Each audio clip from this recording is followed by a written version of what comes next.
Good to go. Thank you. If I open the hearing for the Barnstable Conservation Commission, I would like to ask Angela to do a roll call for the quorum purpose. Thank you, Mr. Chair. Abadili. Present. Foster. Present. Hearn. Present. Kashulik. Here. Lee. Present. Tangney present. Sampu? Not yet. Interim Administrator Ed Hoops. Present.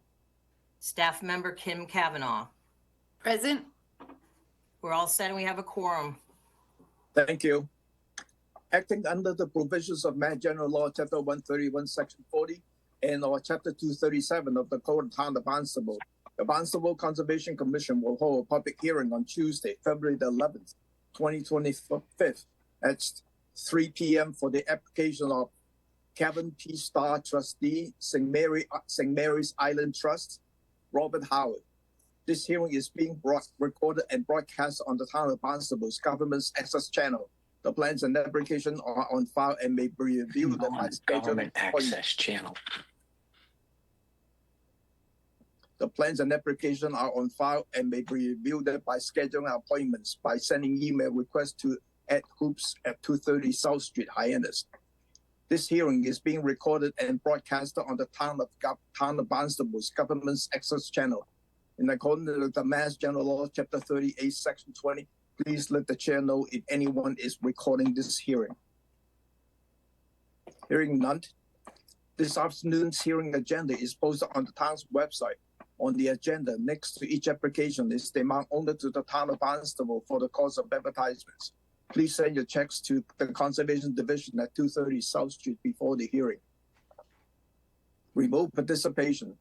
The Conservation Commission's public hearing will be held by remote participation as a result of the Act extending certain COVID-19 measures adopted during the state of emergency signed by the Governor on March 29, 2023, suspending certain provisions of the Open Meeting Law. Remote public access to this hearing shall be provided in the following manner. 1. The hearing will be televised via Xfinity Channel 8 or High Definition Channel 1072. It may also be accessed via Town of Barnstable's Government's Access Channel. 2. The real-time public comment can be addressed to the Conservation Commission utilizing the Zoom link 847-7249-4118 or use the toll-free phone number 888-475-4499 as shown on the agenda.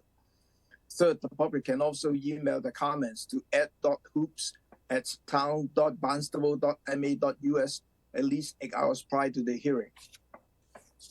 This afternoon, we have one item under the old and new business. It's Donna Lawson's to present the Long Pond Community Garden Committee annual report and review for 2024. Good afternoon, Donna. Good afternoon, Chairman Lee and Commissioners. My name is Donna Lawson. I'm here representing the community garden in Marston's Mills. I believe you received my report. We had a successful season last year. We had 58 gardeners. We donated again this year to the Veterans Outreach Program, vegetables, and I deliver them a couple of times a week. And then we also deliver cut flowers to the senior center or the adult social day center a couple of times a week, and that's been very rewarding. It's been exciting. I hope you got the pictures of the caterpillars. The milkweed that's growing in the gardens up there, we ask our gardeners to please don't pull it up or don't cut it down. And this year, it was wonderful watching 3 monarch butterfly caterpillars and on 3 different occasions. And they're beautiful. It was nice. We developed new rules and regulations for the 2025 season.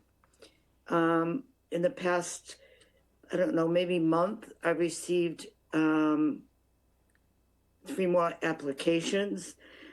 We had some excess money from last year So I asked Ed if we could spend that by cutting down some of the trees, smaller trees that are growing on the Newtown Road side of the garden. I got 3 bids. I had 3 arborists come up and look at the area, and I decided on Michael White. And we're planning on doing it the last week of February. I think that's about it. If anybody has any questions, Thank you, Donna. you're welcome. Commissioner, any questions for Donna? No comment? Why are the trees being cut down? Just out of curiosity. They're just small little trees because they're hanging over, and the backs of a lot of gardeners on Newtown Road are all shaded. My plot is shaded in the back. I can't grow anything back there. And it's pretty much the whole length of 38 plots. So in order to get, more sun in there, I think that it's not all the way down. It's just in certain areas. So he won't take them down completely. There's only a small area that he'll take. Little, they're not even 2 inches round. Those will come down, and then he'll clean up and remove all the brush. Thank you, Donna. You're welcome. Any other questions or comments from Commissioner? Louise? Thank you for the photographs. You're welcome. I appreciated having them. So you have 58 gardeners. Are they rototilling to get their soil in shape, or what? How do they start out in the spring? We hire a local gentleman, Sherm Hamlin, to come up, and he turns our compost pile, and then he tills the plots that want to till. And that's included in the price of $45. $45 covers your till and covers the water for the season. And if you want to till, then Sherm and I are there on a Sunday afternoon, and we'll till any of the plots that want to till. The majority of them, years ago, everybody was tilled. Now, more and more people don't want to be tilled. We usually till new gardeners so that when they come to their plot, they see this beautiful garden, and I'm sure they dream of what they're going to grow there. But if Right. they let the weeds get ahead of them, you're going to lose. So you have to stay on top of it. Thank you. You're welcome. Yeah. Any other question or comment from the Commissioner? Seeing none here. Thank you, Donna, for the presentations. You're welcome. Nice You're work welcome. for the monarch butterfly too. So I know. yeah. Thank you. Bye. Yep. Bye-bye. Good luck. The next item on the agenda is one extension request. We have one, Christina Corey-Sager and Sarah Alger, SE 3-5950. This is the first request. John?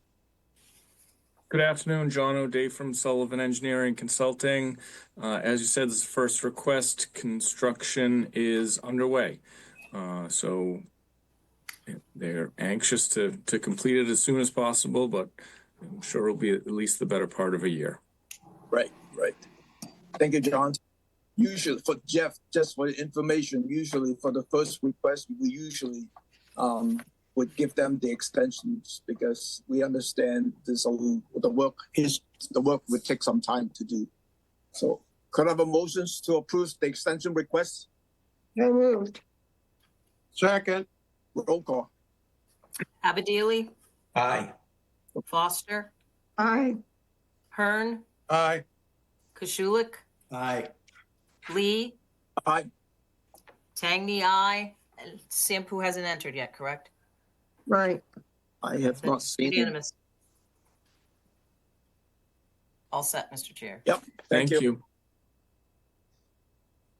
Then we are going into the revised plan. We have 5 revised plans. The first item is Terry Simpson's trustee SE 3-5932. This is 531 South Main Street, Centerville. John? Good afternoon, John O'Day from Sullivan Engineering, representing the applicants. Give me a moment to work on pulling up the plan for you all, which I have opened here. All right.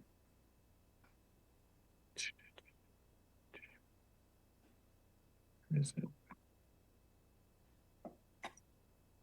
Nope. There it is. It should be pulling up for you all now.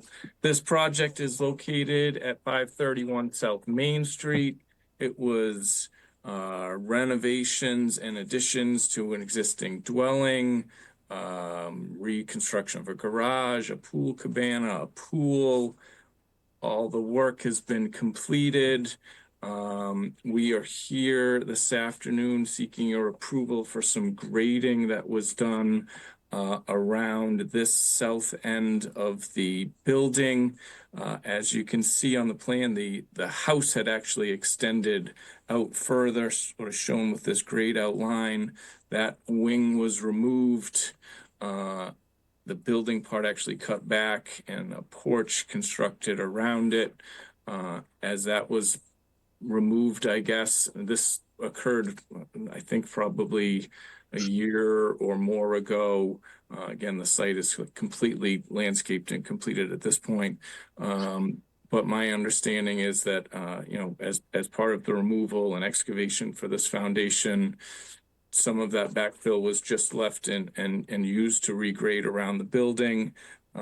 It was all landward of a work limit. It was all in an area of existing lawn. For example, you can see this, the red is the as-built contours. A 13 was, previously a 12. A 12 was previously a 10. 10 was an 8. So it was about a 2-foot grade change in there.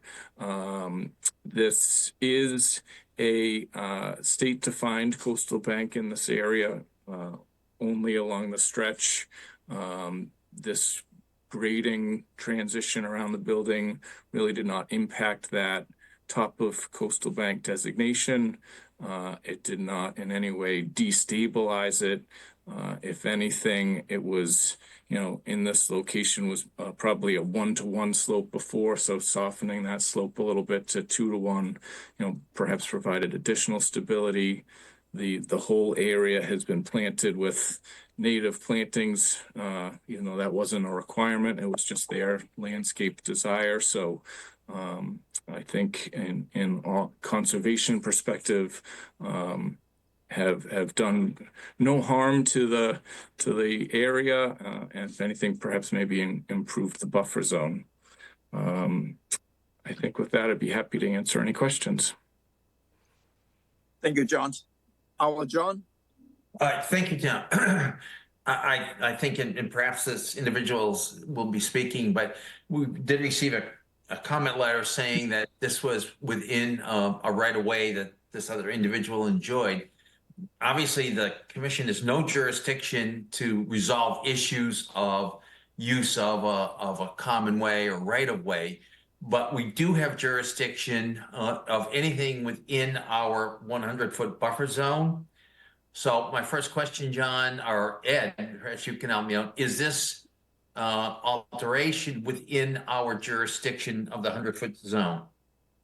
Yes, this alteration is within your... Then we do have jurisdiction over this issue from a conservation point of view. Ed, in your opinion, having not seen it, did any of this alteration in any way have a negative impact on any of the resources that we are required to protect? No, actually, I don't believe there's been any impact that hasn't already been assessed or mitigated for. So I think the work is permittable. I don't think there was any real impact to the resource area. Okay. All right. Thank you, Ed. Thank you, Tom.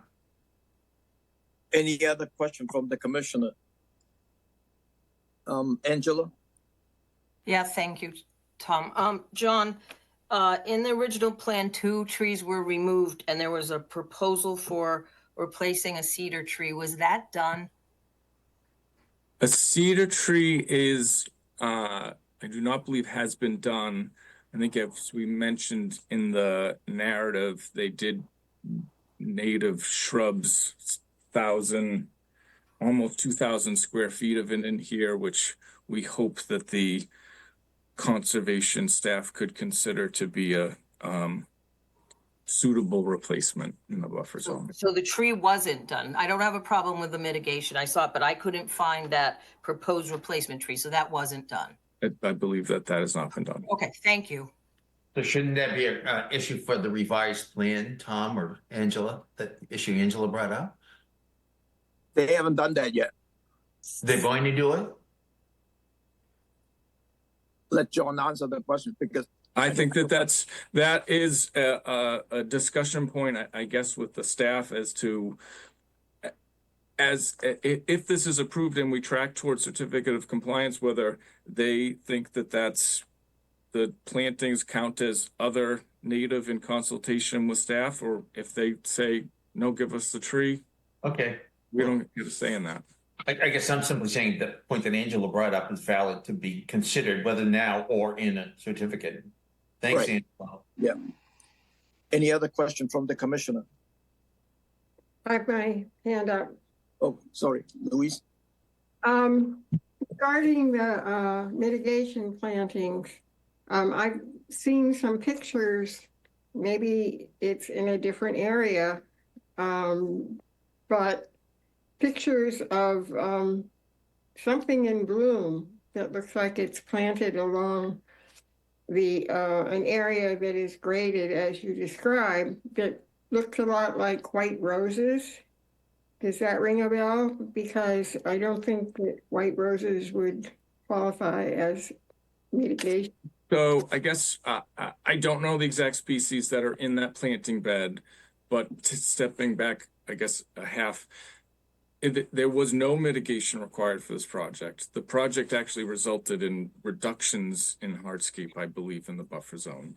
I think I was simply noting that native plantings went along this slope, were not proposed as mitigation plantings. All right, I misspoke, but you did say that plantings were put there instead of a replacement for the cedar tree, native plantings. And as I said, I saw some pictures of the project and there were white flowers blooming on bushes.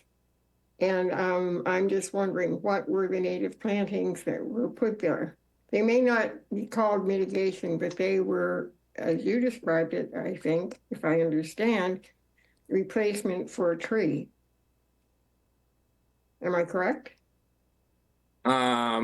We hope that could be considered. I do not have the species list. It's something that we could certainly review with the landscaper to see what the varieties of plants are in that area. Yeah, so you haven't seen that photograph? I've been there, so I wouldn't know a white rose from a. Well, see white flowers coming. I would believe you. Hey, Tom, I wasn't there either. Ed,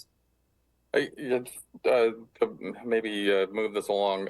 We certainly weren't looking for plantings at the time when we were out first initially with the issue that we have before us right now. Certainly, we will make sure that Katie does follow through with when it comes time, because again, we do have a COC request for this, but we wanted to resolve this first issue with the change contour first, and then we will go back out and compare everything along with the native planting area. So if there are roses, I mean, we do allow certain types. There are pasture roses that are considered native, and those are allowed to be planted as native plants. So, but we will check on all of that when we get out there for the COC. Thank you. if there is no any more question from the commissioner, I noticed that we received a comment email from the butter Stuart or Arlene want to say something? Um, I'm here representing the applicant, Mrs. Simpson, as well as Sorry. Ted Gillen. So, Okay.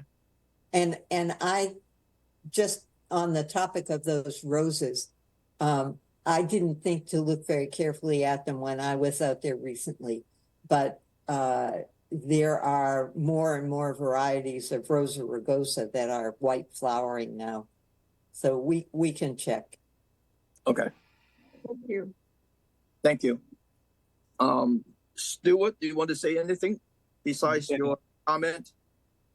Well, I'm not sure if everyone had a chance to look at the materials that were added to the meeting materials. But I have a right-of-way that runs along the southwest property line of 531 South Main Street, all the way to South Main Street. This hill that was built that was not in the initial approved plan makes that right-of-way impassable. So it's difficult for me to understand how the approved plan was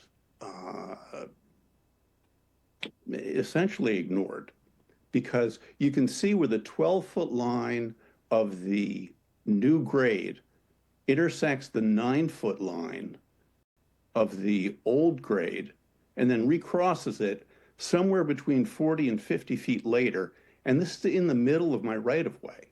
So it's rendering, you can't get a vehicle past this thing. And I was not asked. I did not give permission. I've never surrendered my interest in this right-of-way. So there has been overt action that has damaged the value of my right-of-way, and I don't understand why that's allowed. Just for your information, we can only deal with the conservation matter because the right-of-way is kind of like a private matter between you and the homeowner. We cannot judicate that matter. I think that's what our John Abadili was mentioning when he made the comment. Well, okay, I guess I have another question then. The initial plan that was approved showed absolutely no changes to the grade in that southwest corner of the property. Absolutely none. The plan, the revised plan that John O'Day did after I raised this issue with Ed Hoops and Darcy Carl shows significant changes. I mean, it's 3+ feet higher in some places. And I guess I'm a little confused about what the point is about filing a plan, having it included and referenced in the order of conditions, and then having it broadly ignored. Well, it's not really ignored in the sense that they're making some few changes, and that's why they're coming out apply for a revised plan to seek the approval of the regrading area in that area. So, but in the boilerplate or in the standard language of order of conditions, any change shall require the applicant to inquire of the Conservation Commission in writing whether the change is significant enough to require the filing of a new notice of intent. So to me, that sounds like they should ask before they do anything, before they dramatically change the contour of the property. ideally, it would be, but a lot of cases, sometimes it come after the fact filing as a revised plan and see whether we would approve it or not. That's the question in front of us right now. Tom, Yeah, John? just to elaborate a little bit on what Tom said, sir, You are correct. They violated the initial order of condition. The law, our law and regulations allows them to, or requires them to file for a request for a revision to the original plan. The commission then looks at the revised plan and can say, nope, you did it wrong, take it back to the original plan. Or the commission could say, yeah, we'll accept this revision in hindsight. And the criteria for determining that is whether or not the change impacts on the resources that under the law we're required to protect and authorized to protect. So that's why, basis for my question to Ed, that said, did this alteration, which clearly he should not have done without prior permission, but he's now asking for in retrospect, did that change impact negatively on the resources? Based on his expertise, Ed said, no, he does not think it did. Therefore, the commission can say, okay, we'll allow this change. That's best explanation, I'm sorry, that I'm capable of giving. So, Could I say something? sure. Go ahead, Bill. Is it? We are the Conservation Commission and we deal with environmental effects. And I'm sitting here being very sympathetic with this gentleman and his problem. I'm thinking that when this project was originally built, there would be a building permit, right? Where, I mean, where is the jurisdiction that would have, at least in the past, addressed this gentleman's concern? Was it a building permit where he could go, no, and the town, a different permitting agency would say, well, you know, you're violating this poor fellow's thing, so we can't allow. I mean, where do his Bill, generally in a How does court that of work? law, usually these things are filed on the registry of deeds, it's my understanding. So clearly, if I was in this gentleman's position and I had a legal right of way to use that and I could no longer use it, that is clearly the basis for an action in a civil court. That would be his best avenue, I think. And again, I don't want to play lawyer here, but that's my understanding. But there's no like permitting. The town is not doing any permitting that would ever consider a right of way. Could go to the town, but I'm not sure, Tom, maybe you know better than I, whether the town would have any jurisdiction over this under their permitting process. I don't know. I'm not expert on permitting. I don't know either, because it's a right of way. Just like I said, it's a private matter between the two parties, and they should resolve it, you know, between themselves. And we can only deal with the conservation issues at this point.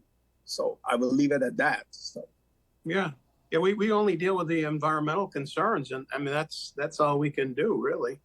Yeah, right. Legally. Yep.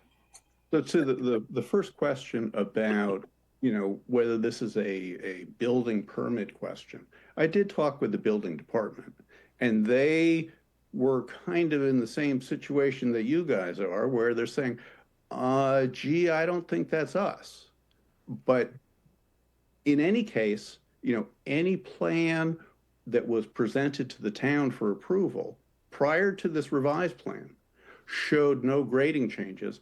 And in the materials that were posted on the website, included before and after pictures of this site that showed a broad and level right-of-way from my property to South Main Street that is now an impassable hill.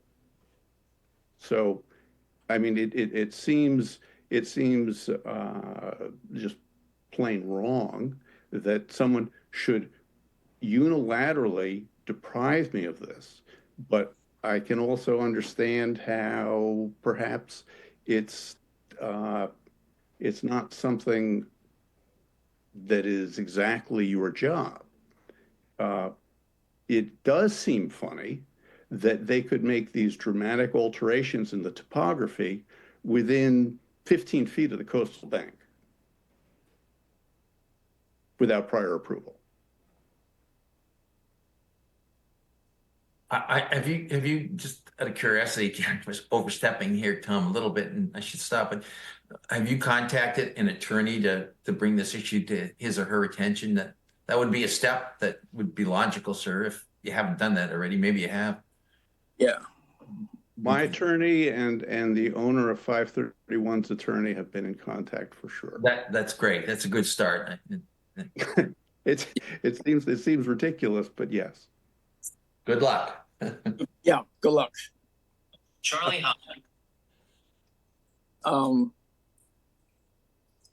Let me go on this one here. Could we have the motion to approve the revised plan as submitted? In 1 second. I'll second it. Roll call. Abadili, Aye. Foster, Aye. Hearn, A reluctant aye. Kashulik, aye. Lee, Aye. Only on the conservation matter. It's right Yeah. away. It's out of our jurisdiction. That's why. Yeah. how it impacts the resource area exactly. Tangney, aye. So that's unanimous. Thank you. Thank you. Chairman, just for the record, let the record show that Commissioner Sampu joined at 3:17 p.m. Okay. Thank you. Thanks. The next revised plan is New Rushing Marsh Realty LLC SE 3-6134. Sean. Good afternoon, everybody. Sean Reardon with Tetra Tech on behalf of the landowner, New Rushy Marsh Realty LLC. Also here is Mike Ford to answer any questions if there are any related to stuff that he covers. I'll just share my screen real quickly. Thank you. It allows me.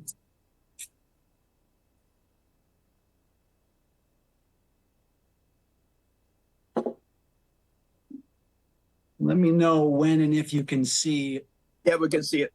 figure one. Okay, so what we're requesting is a plan revision to an existing order of conditions for the Cabana patio project that we received about 20 months ago, and the work is mostly done right now.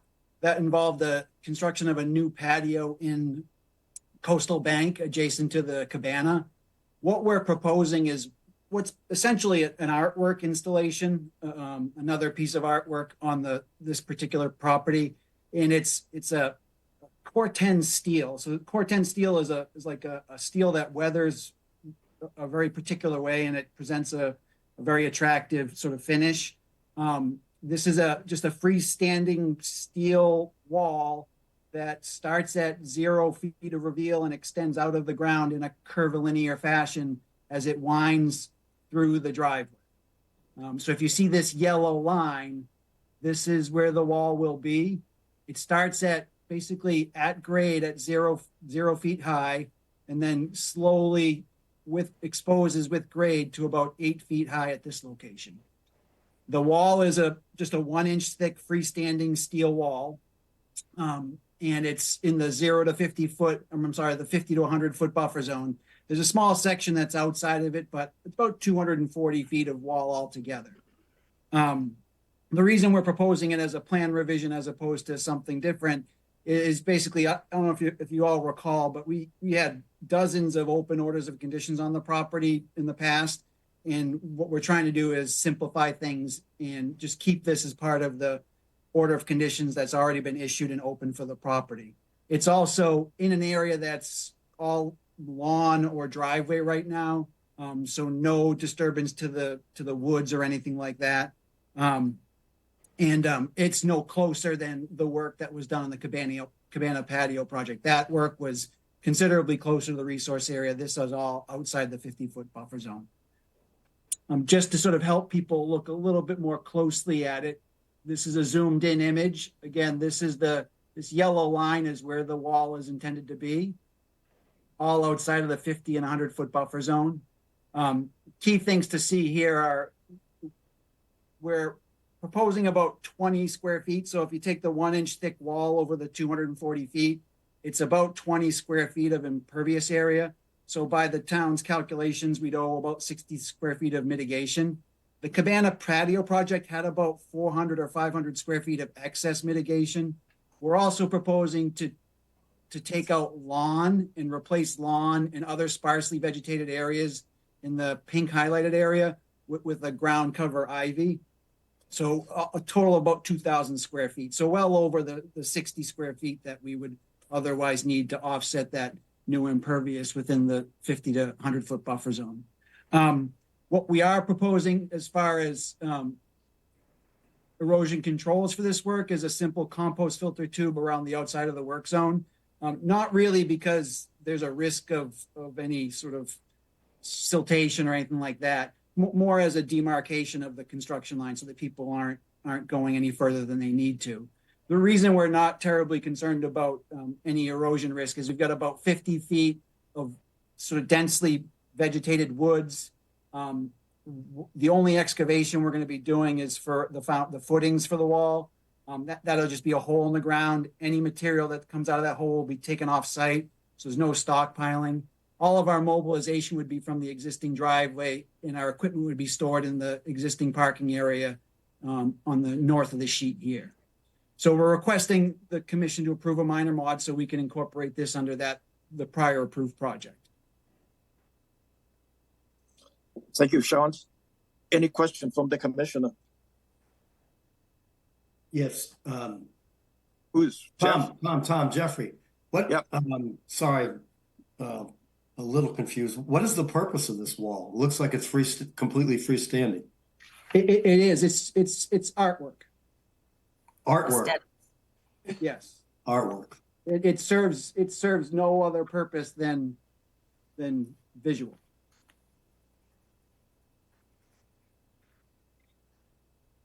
Angela?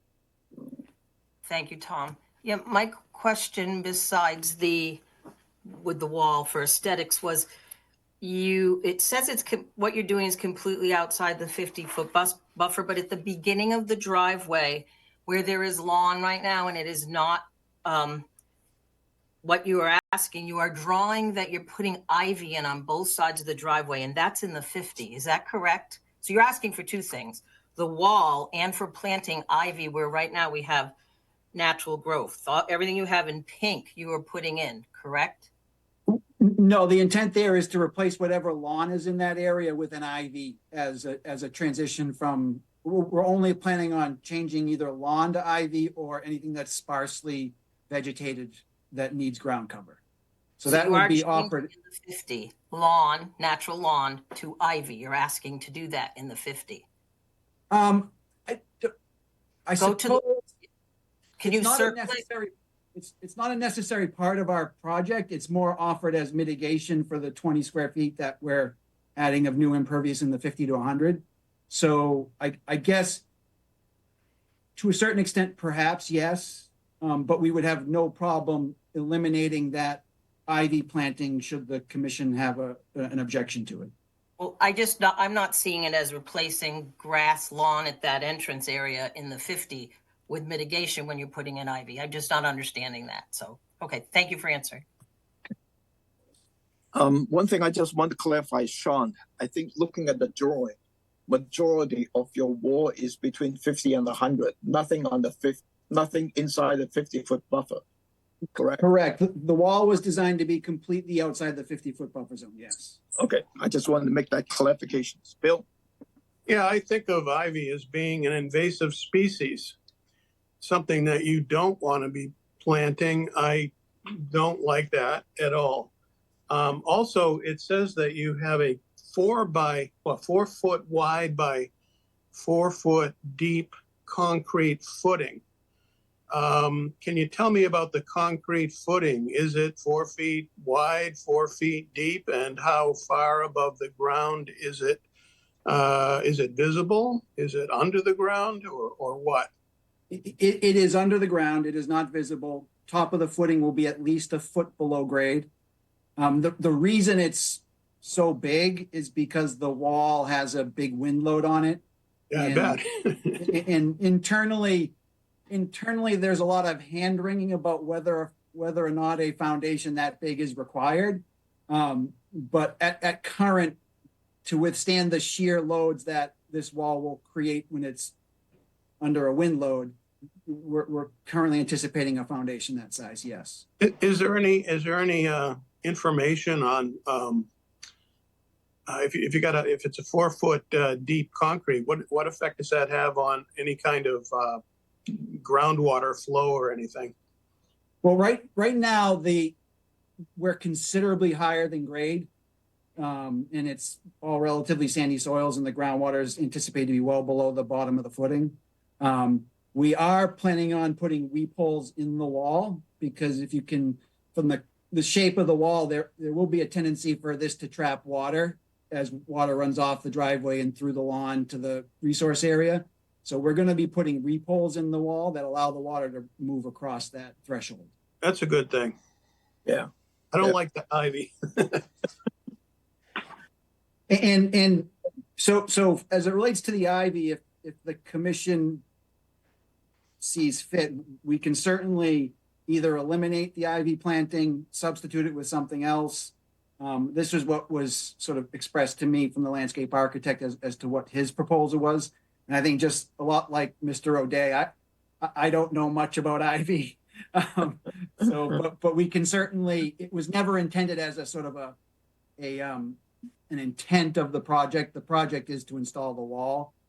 But while we were doing it, we were anticipating having to sort of supplement what was out there with, something a little bit more densely vegetated.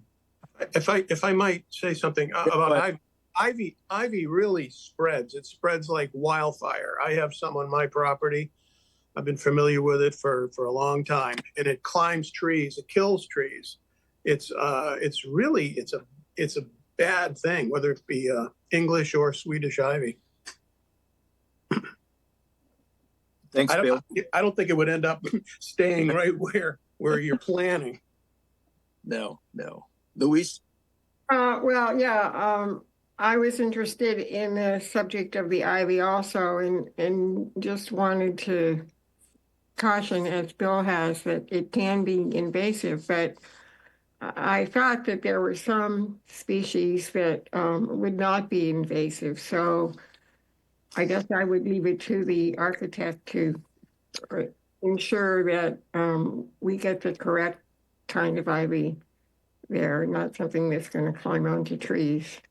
I think you all can be confident that whatever is planted there will be maintained meticulously, particularly given its location in a very primary, noticeable spot for the owner.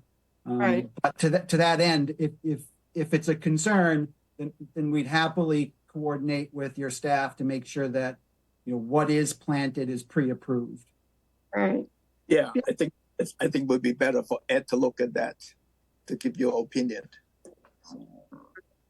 The other thing is, this is not our business, but I hope you're in touch with the fire department and the ambulance people about the width that they need to get past those breaks in the wall structure. Yep, that's a very good question. We've maintained a 20-foot opening, which is required, and the wall starts at 3 feet, exactly 3 feet off of the existing driveway. Okay. John. Yeah, I'd like to follow up on Bill Hearn's question. The wall is pretty much along the 50-foot, isn't it?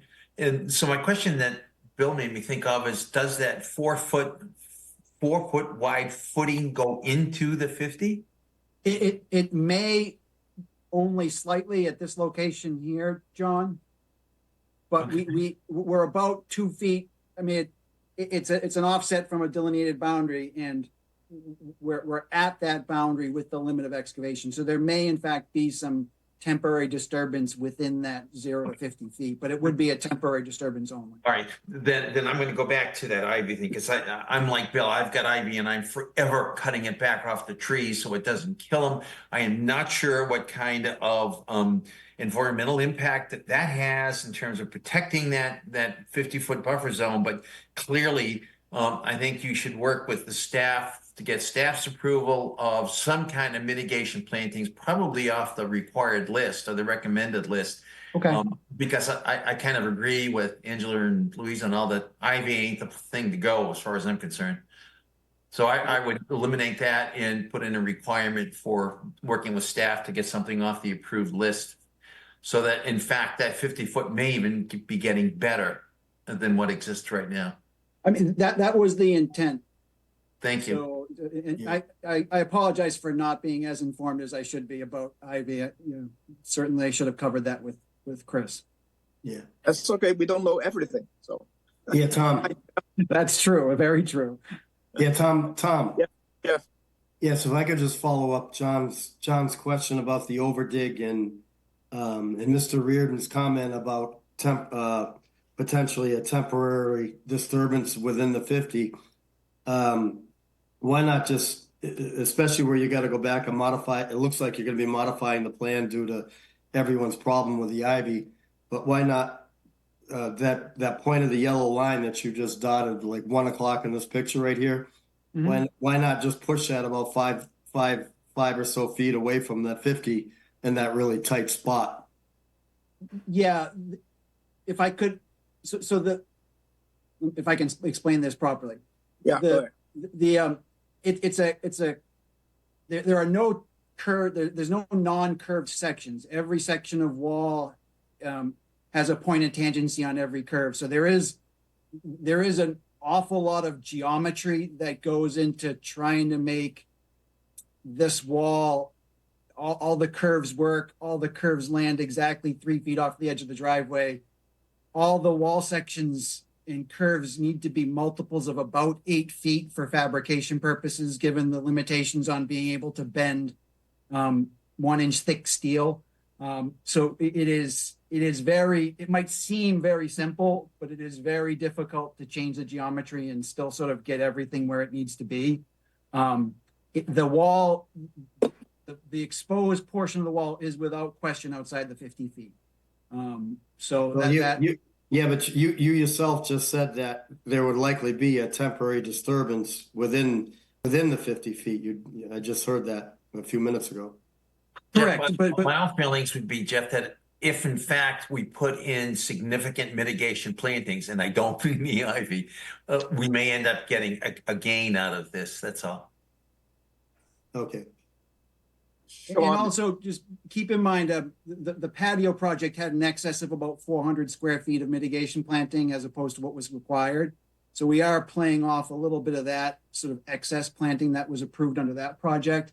But to your point, what we'd like to do, the genesis of this was we'd like to remove the lawn that's out there, and we'd like to more substantially cover bare spots that are in this area.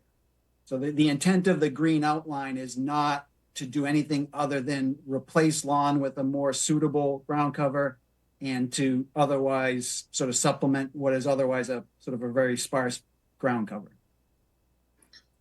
Sean, can I clarify something with you? The width of the concrete would be 4 feet wide, right? Correct. 2 feet to either side of the wall. 2 feet deep. And then the wall would be in the center line of that 4 foot wide concrete. Correct. Right? And then your concrete would probably be like 3 or 4 inches below grade. Am I right? Actually 12 inches below grade. Okay, it's 12 inch below grade. So you don't see it that much and you're covered. So I just want to clarify because it's not quite clear in the drawing itself. So, Luis, your hand is still up. Do you have any more questions? No, sorry, I'll take it down. Thank you. Bill? Yeah, I want to compliment John Abadili. I want to, the way he described it, I'm right there.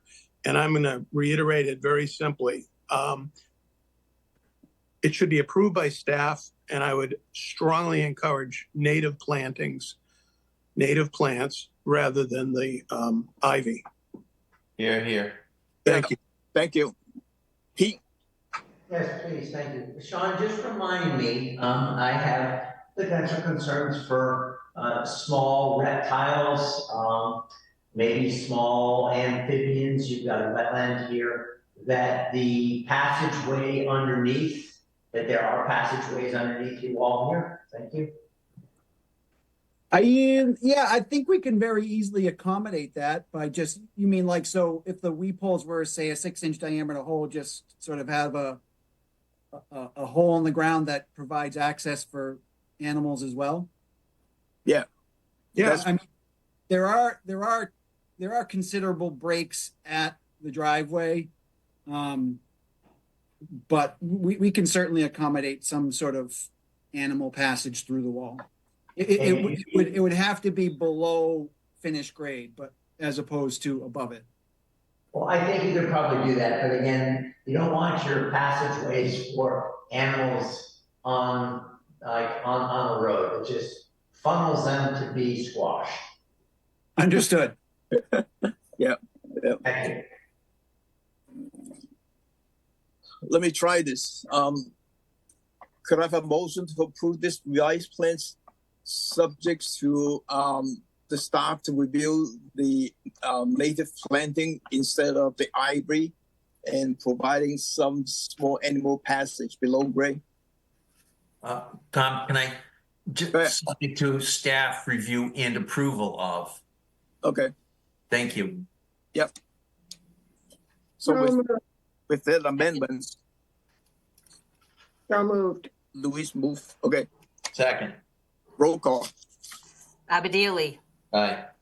Foster, Aye. Hearn, aye. Kashulik, Aye. Lee, Aye. Sampu, Aye. and Tangney, aye. That's unanimous, Mr. Chair. Thank you. Thank you. The next one is Christopher Bushing, SE3-588. And this is Dan.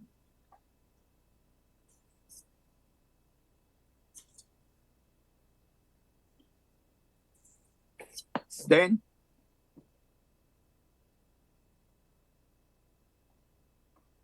Is it Dan Ojula for this? Pictures there. It should be Dan, yeah.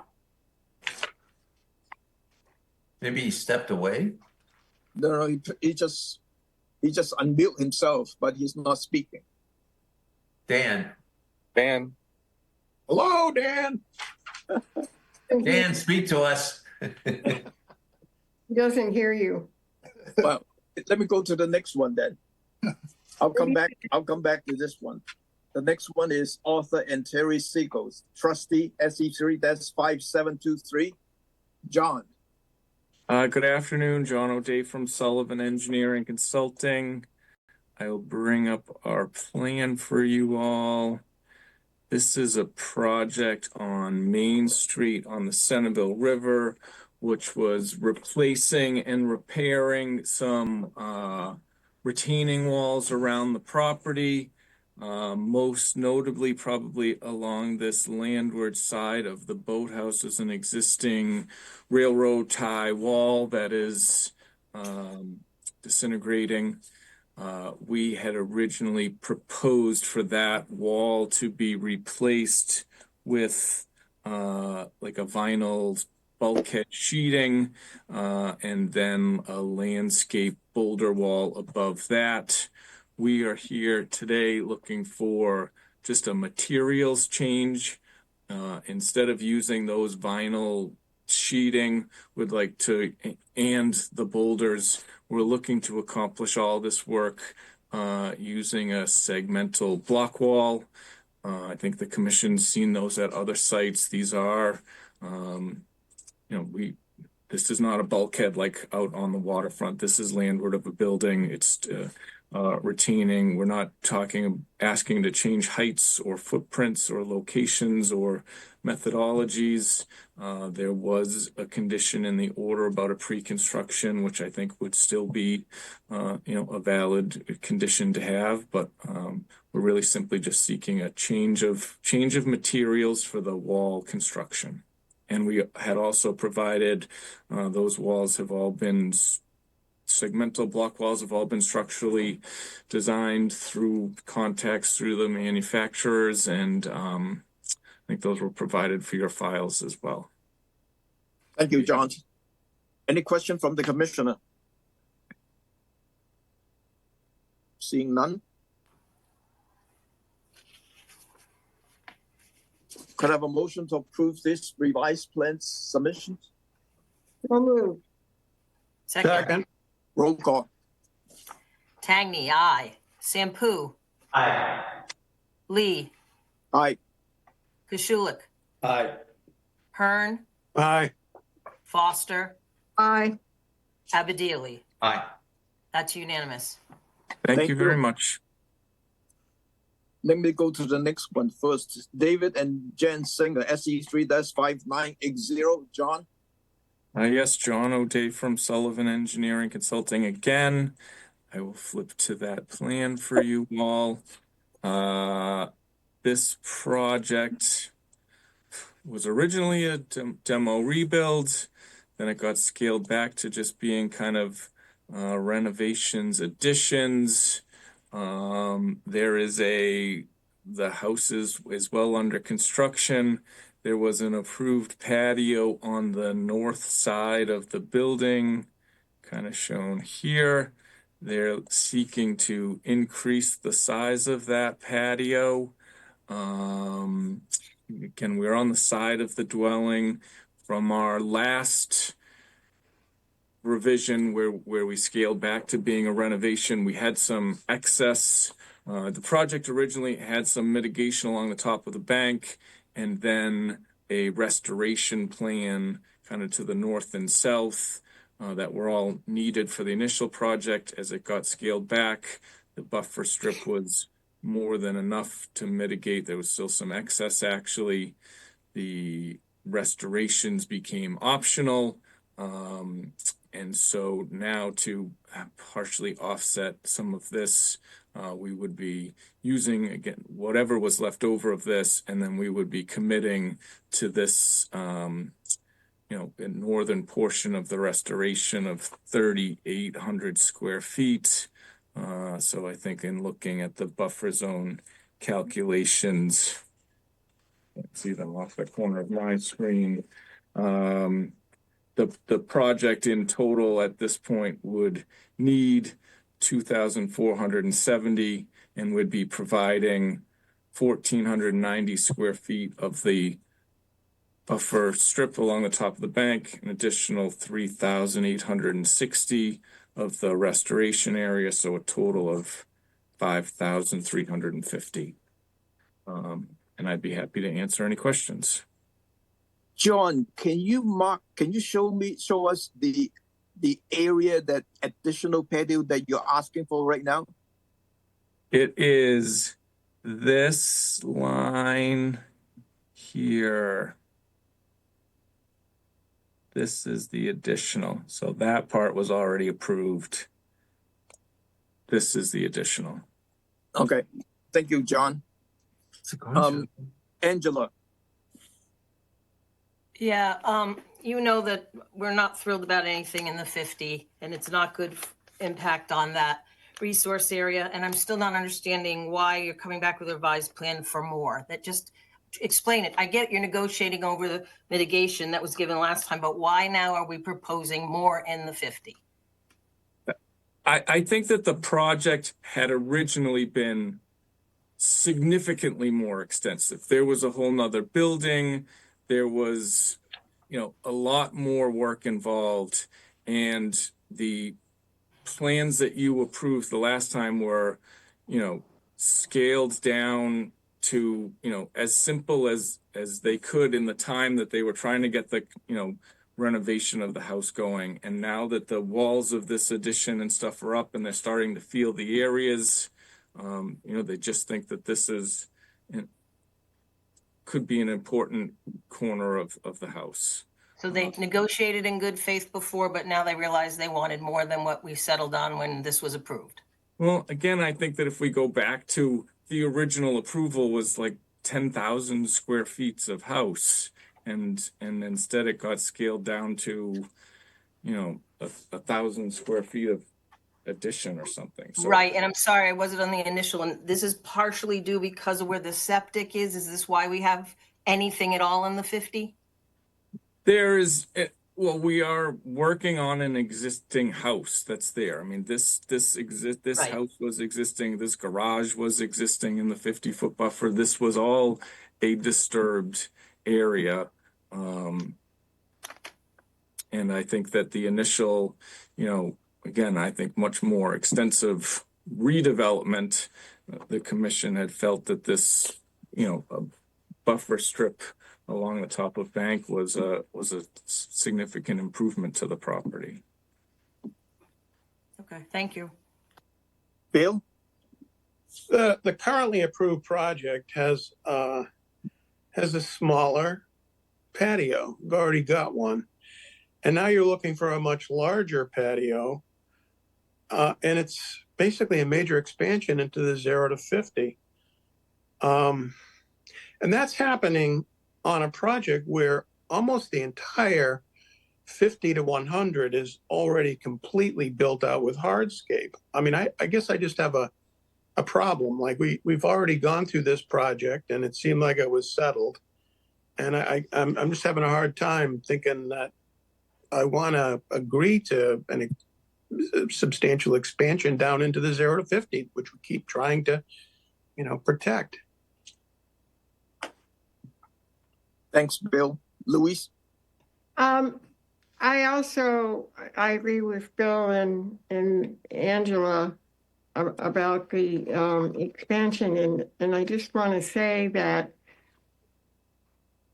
I think our process should be, and I believe it is, that we decide first whether or not we think the project is a good one and that it should go forward. And then after that, we talk about what mitigation is required. And it seems to me, starting out with, oh, we've given you all this extra mitigation, and therefore this patio enlargement should be approved is not the way to consider it.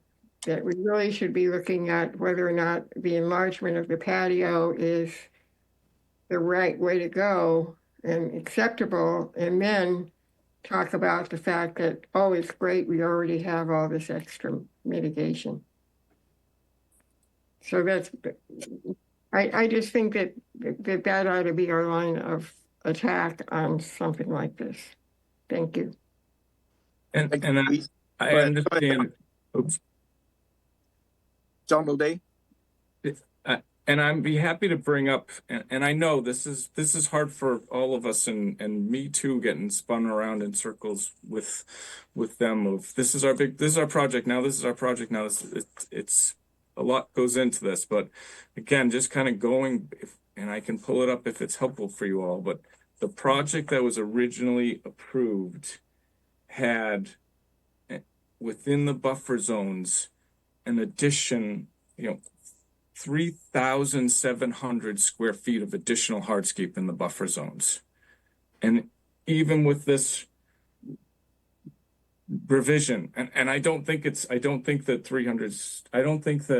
300 square feet of patio is a significant change. But even with this change of patio, we're talking about 600 square feet, 700 square feet. I mean, we're 3,000 square feet less than the commission had approved originally.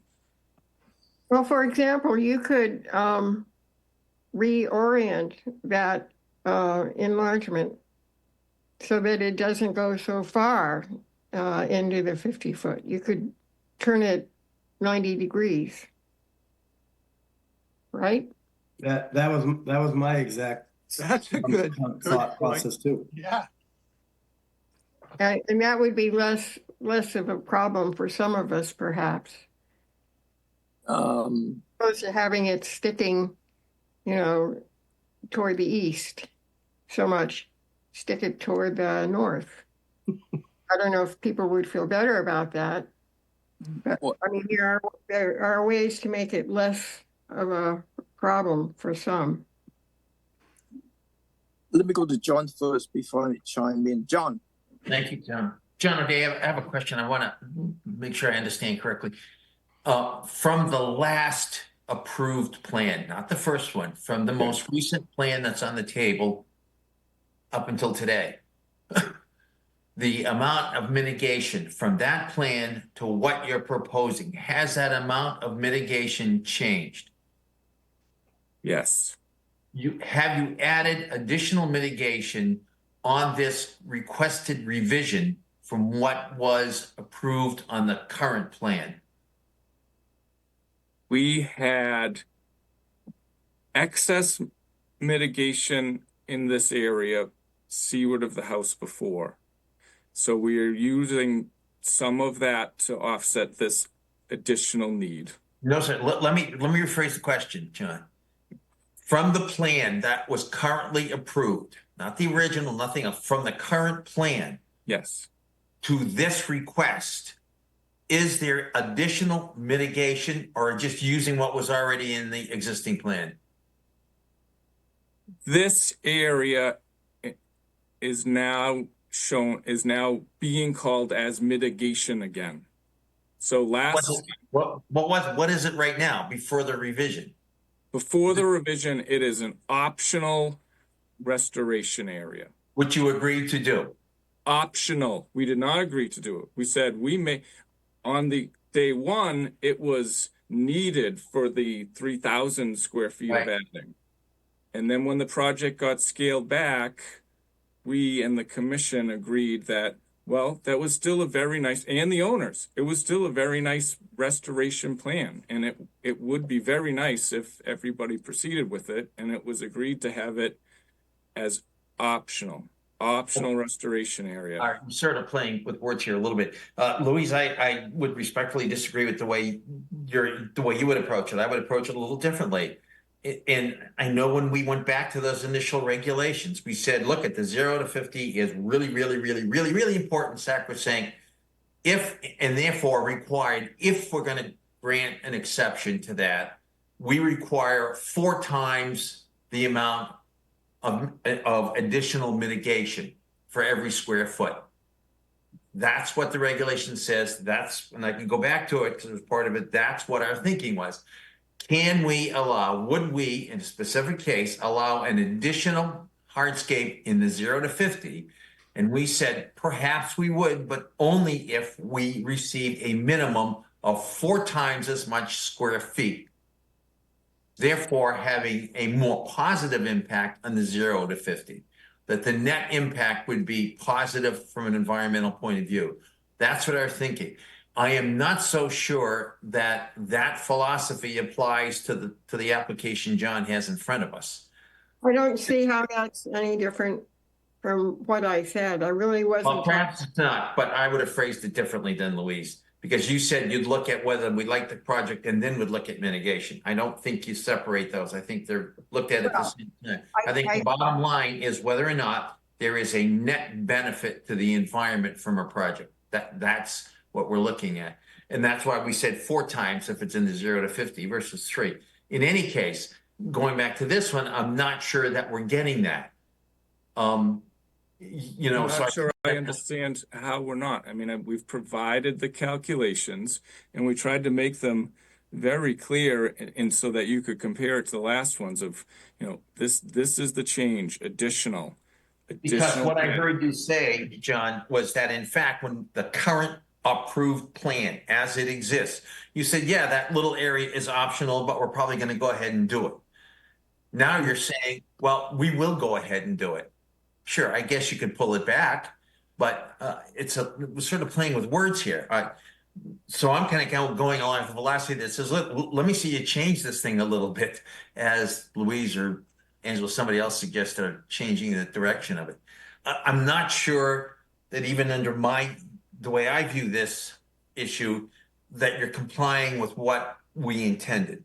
I'm really having trouble with that. Okay. Well, and if you struggle with whether or not optional means someone's going to do something or not, I am okay. But I do just want to say, in terms of, I guess the numbers were done to, you know, we're done using the 4-to-1, and with that area to the north, we are more than double what the required would be.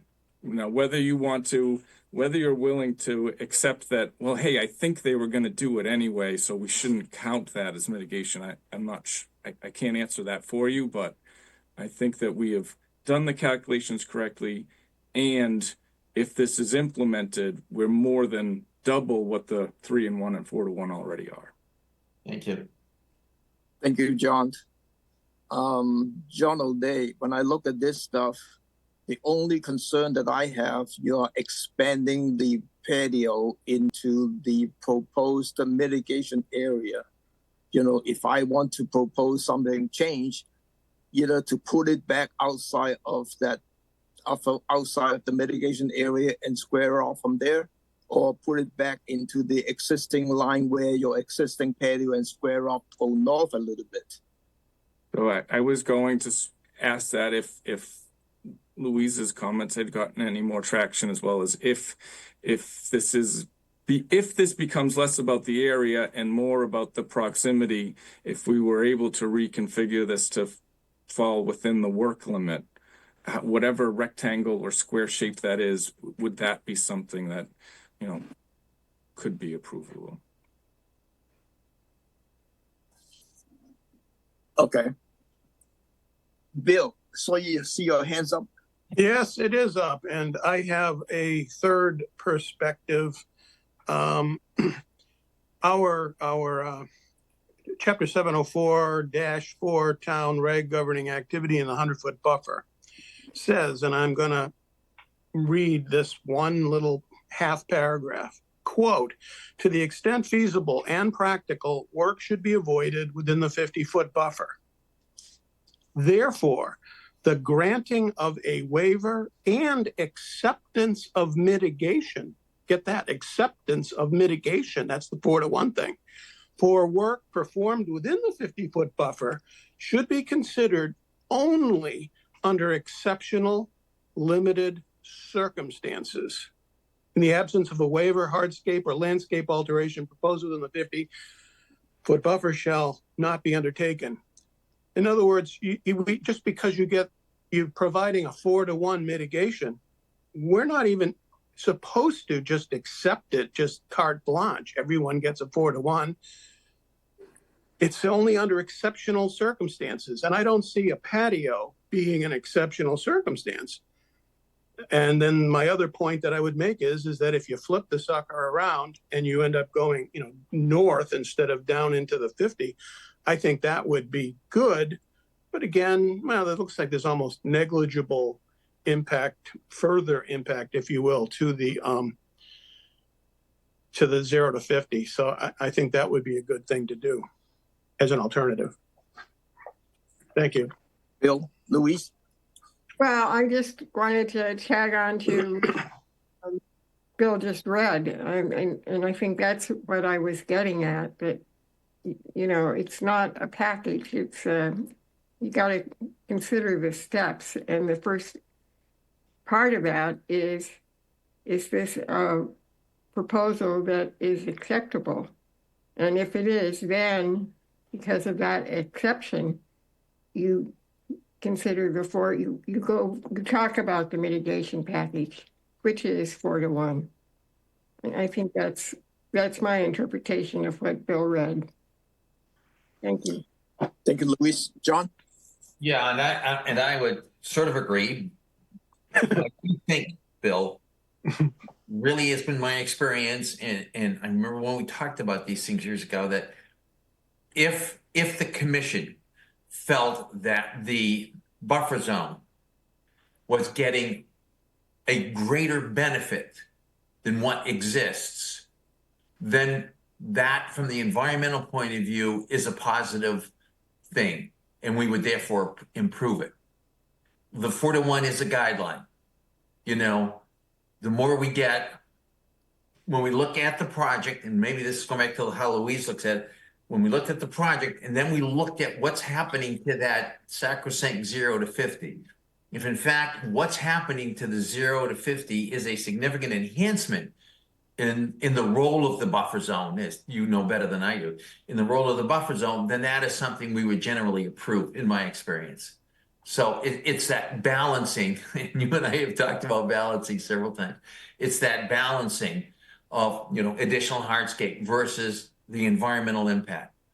And I would always say, if in fact the environmental impact is significantly improved, then that's something we ought to consider positively. That I guess that's the best I could say it, my thinking. And maybe we're not too far off from what we're saying. No, and can I just say something to follow it up? Because I started this with what's in the 50. is that we have to look at the future as well moving forward. That hardscape will be there forever. And the mitigation is a temporary thing we hope takes, and people have to follow up on that. So we'll also have to put that into weighing it up, John. That's my only other. There is a risk in that, Angela. There's no question of risk in that. That's why. And I get it. They've come back and want a little bit more on the hardscape, but they That's didn't why even. we would generally require monitoring, et cetera. Right. Are they offering more? Because they're banking on what was decided last time. And I get that. I understand all of it. Okay. This isn't a huge thing, but it's going to be something that comes up over and over again. So it's good that we have this discussion. It's good, I think, that the public hears it. I think you're right. So, Commissioner, what do you think about putting it outside of the existing locations in the mitigation area and put it back, and then go up north a little bit? Is that approvable? So, excuse me, Tom. So you're saying that the work limit line where it is would be honored? Is that what you're suggesting? Yes. You could not exceed that work limit line. That's what you're suggesting. Correct. Okay, thank you. Yes, a question, correct me if I'm wrong, but is the approved patio already in the smaller version inside that little blue box? It looks like it's already extending into the 50-foot anyhow that has been approved. Am I correct on that? Yep. Yeah. So by spinning that patio 90 degrees, are you taking that on the 50-foot line, or are you taking that on the line that was already approved, either at the last meeting or whatever? That's a big 5 or 6 feet right there. My hope would be that we could work with the applicants to come up with a reconfiguration that again respects the approved limit of work. So it's also not going into what would be the mitigation area. Our hope is to reconfigure it, to not turn it and have it be, totally up against the back of the garage, but to somehow come up with a new shape that works with that limit of work. So, John, do you want to table this until you get a discussion and agreement with your homeowner? That's up to you. I think that I've heard very clearly of, concerns about the fact that it's growing, really concerned about the fact that it's growing beyond the limit of work, and that that's then into the mitigation area. So if the commission was comfortable with us coming up with a different size that's not any bigger, that respects those things, I think that we could. I don't have an option for them to do any more than that. Tom, could I say something, Tom? Yeah, go ahead, Bill. If this one commissioner myself, I'm thinking that the approved patio, you would basically not extend further, as we're looking at this diagram, to the right. You're not just going to the work limit line, but rather the length of that patio, you're basically just heading north. Just make it a longer thing that goes north, not just staying out of the work limit line, because you're encroaching on the 50-foot buffer. That's the point. I think you are barely into the 50-foot buffer, but I don't believe you want to be expanding that. We have an approved project. I'm personally not happy with expanding the footprint in the 50-foot buffer. That's my opinion. Okay. I agree with that. Luis? I would agree with that. Okay. John, why don't you discuss with the homeowner whether you can go north, a line from the existing approved patio line go north, to expand it that way, and we should table this into the next month so that when you have a final layout, we can approve it. Very well. Thank you, John. Thank you.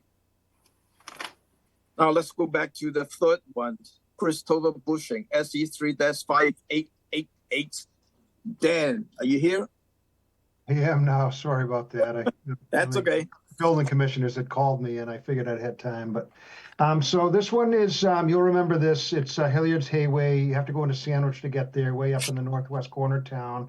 And, we did a barn, a garage, working with, Rick Anderson. And then later we came back and did another, amended order or a new order for an expansion on the northeast corner.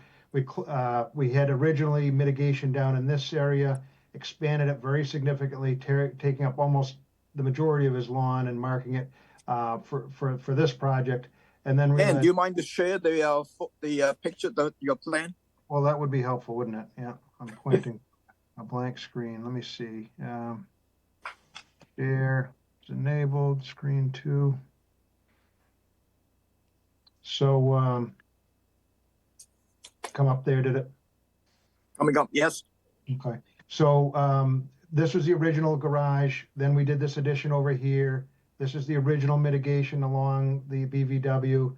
New mitigation for the second one is way out here, close to the deck, and that closed out this one. Then we remembered we got to close this one out.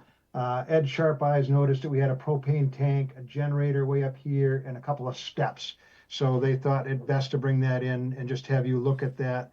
Be our hope that that would be fairly de minimis. It's a pervious gravel where the propane is. The generator is very small, and I think the steps are like a deck that's fairly pervious. It would increase, 65 square foot if you counted it out, but it's a dry resource area. It's well back, and we've got a good demarcation and a lot of that lawn and mitigation thriving. So we're hopeful that this plan could be acceptable, and then we could close it out. But be glad to answer any questions or concerns. Thank you. Thank you. Any questions from the commissioner, Angela? Yeah, yes, and I do agree, it's small calculation differences, but I had a question about where you put the mitigation planting looks like black mulch, and it goes far into the area of mitigation, and it was very sparse. So I don't know if you're not done with the mitigation planting or it needs to be checked. That's my only concern, and I wanted to bring it up now. That's all. Thank you.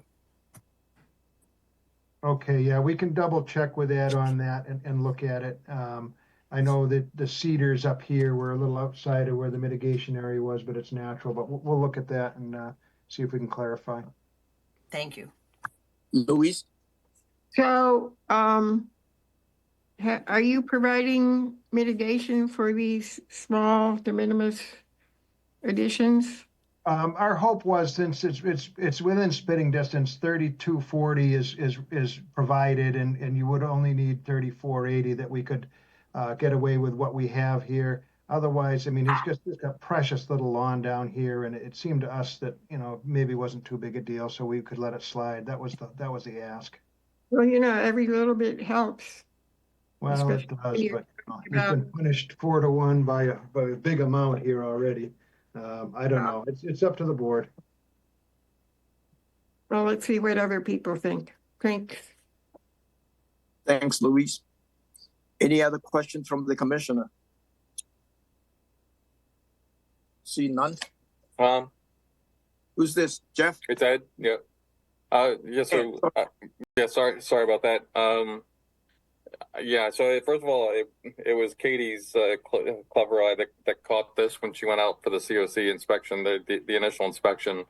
But I certainly agreed with what she had found, and one of the main questions we had today in reviewing the plan was the mitigation issue. It does look like you are short 244 square feet of mitigation, and given the mulch and it looks like somewhat paucity of some of the mitigation area, I would suggest that you actually get that 240 square feet. That would be my suggestion. And what you're saying is that you are asking Dan to provide the additional 200 somewhat square mitigation. Yeah, I think they need to add that 240 square feet of mitigation. Thank you, Ed.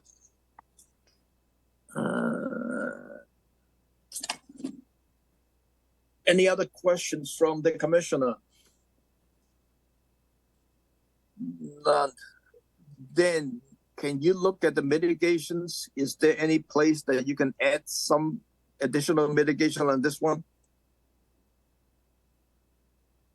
Yeah, there's a little bit of lawn left, not very much, but you know, a little bit down in the front. I'll check with the owner and see whether he'd rather pull up steps or add some mitigation. We can put that back to him if that's the consensus of the commission. We'll make it happen somehow. Yeah, take a look and then we can table this to March. Sounds good. Okay, thank you. I'll approach him and we'll let you know what he says. Thank you. Yep. The next item is the enforcement order. The first one is Kevin P. Starr and St. Mary's Islands Trust, 251 St. Stewart Road, Austerville, map 095, parcel 016, alterations of a wetland resource area, flood zone, and 0 to 50 buffer to a wetland resource area, coastal bank and coastal beach by unpermitted installation of a approximately 100 square foot checkerboard on gray and approximately 900 square foot beach area intermediately landward of the top of the bank, top of the revetment. Who is this? Ed.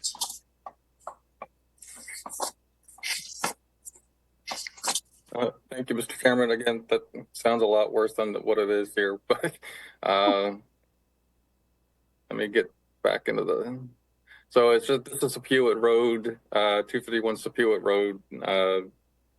You can see this is a pretty straightforward thing here.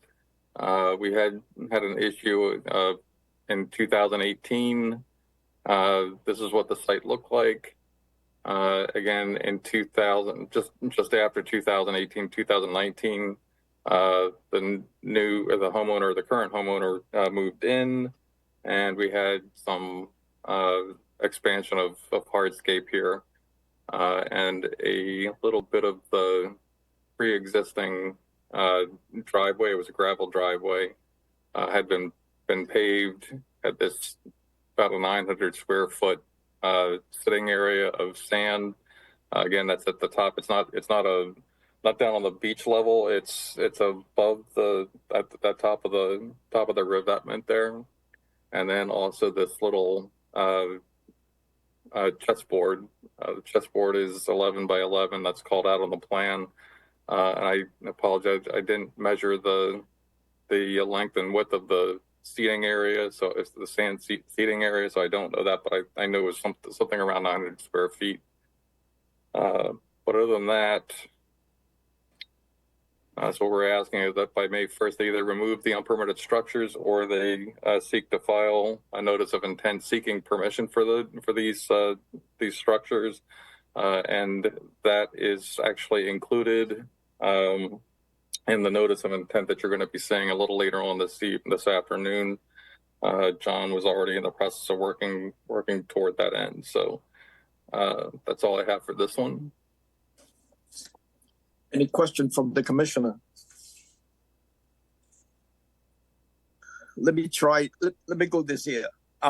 Let's approve the enforcement order as written because we are going into the NOI shortly, so we can follow up with that. Is that good? Yeah. Sounds good. Could I have a motion to approve the enforcement order as written? Second, Roll call. Abadili, Aye. Foster, aye. Hearn, Aye. Kujulik, Aye. Lee, Aye. Sampu, Aye. Tangney, aye. Hearn, did I skip you? Say what? Hearn, did I get you? I'm sorry. You did. I Okay. said aye. Said you twice. I think I said aye. Thank you. That's unanimous. The second enforcement order is New Rashimas Realty LLC, 1541 Main Street, Conduit, map 017, parcel 007, alteration of a wetland resource area bordering vegetated wetlands and flood zones, and alterations of the buffer to a wetland resource area, BVW, by cutting vegetations, placing fill, and regrading without a permit, and failure to comply with an order conditions. / approval plan of records. And this matter was continued from October the 15th and November the 26th.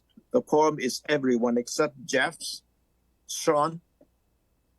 Mr. Chairman, Mike sorry. Ford, I'll start off just briefly. When last we were here, the commission had given us direction, we thought anyway, to build on the concept of a combination restoration replication plan where there was some replication proposed in the area where the violation occurred, and then replication in another area on the other side of the pond to make up for and mitigate, if you will, the remainder of the area that had been filled over time on the other side of the pond. And so what we've done, because the commission said to us, look, this is pretty, it's very conceptual at this point. We're going to give you the time to actually build out what you're talking about in more detail so that the commission has more information in front of it before it goes in this direction. So you kind of indicated you didn't have enough.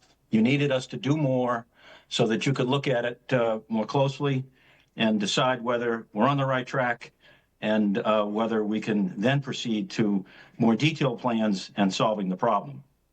So with that, I'll have Sean kind of walk you through the filing of the 2025 restoration replication plan that we've put together for your consideration as a way to try to solve this problem. Sean? Yep. Michael, sorry. Sean, can I take a break and ask Ed to say anything if he want to add anything before Sean do the presentation? Absolutely. Ed? Okay, yeah, thank you. Okay, so, yeah, I mean, what Attorney Ford has said is all true. We were moving toward the commission. We're giving them, we're asking for a little bit more information. But the one thing that we do need to do, and what I'm hoping we're going to be able to get done today, is actually agree on the wording for the enforcement order that is required before we go any further with anything else, before we can give direction on anything else. So with that said, I will just share the screen real quick here. The way we've looked at it, I think we're down to really two options. You know, either you have option one, which is what Sean and the homeowners are essentially moving forward with, I think, with the idea of partial restoration of the wetland that was impacted, as well as a new wetland replication project. So under enforcement order option one, that would be what you'd be looking to do. You'd be, if you approve that enforcement order, it would be partial restoration of the wetland. That would be handled through an enforcement order response plan that would be filed quickly, because I think it's pretty much the plan that they have before you now. And it would also require that there would be a new notice of intent filed that would specifically address the wetland replication in that paddock area that we were discussing before. So that would be option one. The other option to this would be to just say, no, we want full restoration of the wetland that was impacted, and say nothing and address nothing in terms of replication. So I think those are the two options you're looking for. So before the end of the day today, I'm hoping that you will vote for one of those two, or amend something further. And with that, I'll hand it over to Sean, unless there's any other specific questions for me. Sure. Thanks, Ed. I'm Sean Reardon with Tetra Tech, again representing the landowner New Rushy Marsh Realty LLC. Also with me is Ian Peach from Wilkinson Ecological Design, sort of like the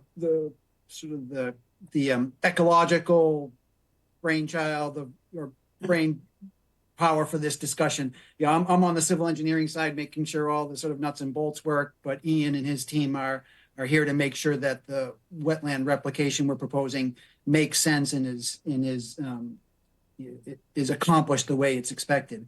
The whole point of this discussion has always been that option one is clearly the plan that we think is the best way to proceed. And everything we've submitted in our revised submittal, to Mike's point, was to sort of help the commission feel more confident that that's the correct way to go.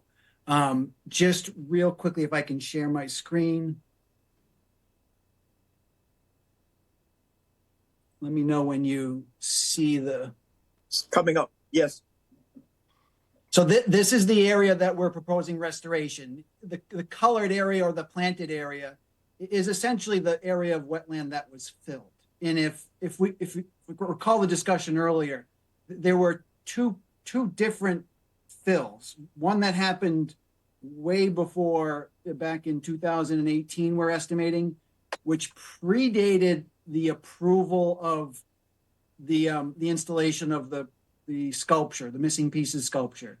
So we came to the commission unknowingly proposing a sculpture installation in an area that was partially in a fill from 5 years prior.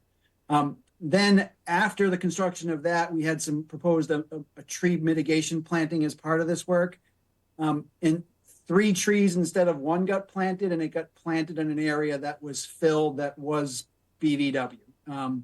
What we're proposing to do is, instead of digging everything out, which we feel is counterproductive because of the chances that the Phragmites are just going to propagate, that, you know, it's in an area that's right near the driveway. So what we want to do is instead re-establish the sort of the stormwater benefits that the old wetland would have provided, and re-establish, if not better, the habitat capacity of that area by planting out, essentially out to that original wetland line, with a tiered level of planting that would provide additional infiltration, provide substantially more habitat than what was there and what is currently out there right now, which is just lawn. So we'd essentially be converting 4,000 square feet or so of existing lawn back into a more densely vegetated collection of plantings and shrubs and ground cover that you would replace the lost function that resulted from the fill. And this is what we're calling the restoration. So we're restoring those original those original stormwater functions and those original habitat functions that were lost. Then the second piece is, and this is where we really think we can sort of create the most significant benefit, recognizing that, yeah, we do have an obligation to replace at a minimum what was lost in terms of bordering vegetated wetland. So what we're proposing here is to, rather than do it in the place where the driveway is, we want to do it in a place where it's going to return the most benefit. So what you see here is what we're proposing for an expanded BVW off of the existing wetland here that connects through to this big upland wood area that's next to Pinquixet Cove Circle.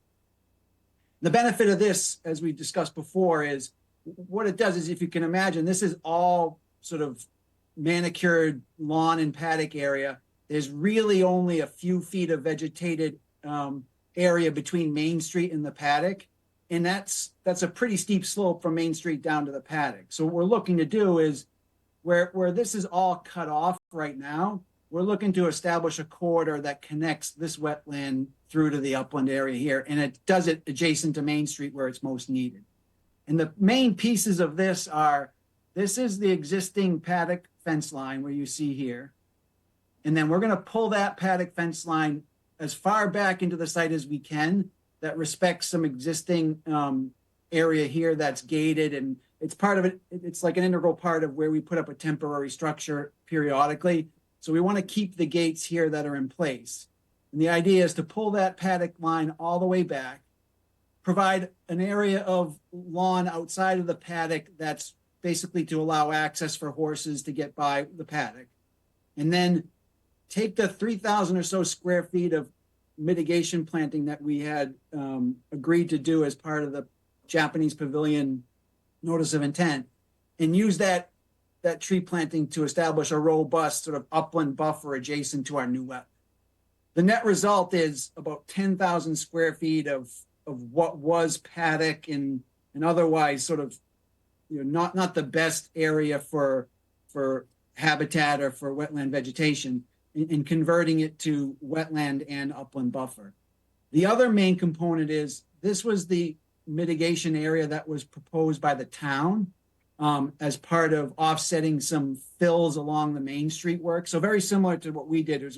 We're proposing a mitigation in this area to offset fills in other places adjacent to this pond. This mitigation was done by the town on land that was provided by the farm at no cost to the town. And what we're looking to do is basically revisit that, because it's, and Ian can speak to this if asked, it's not the most robust or the best replication.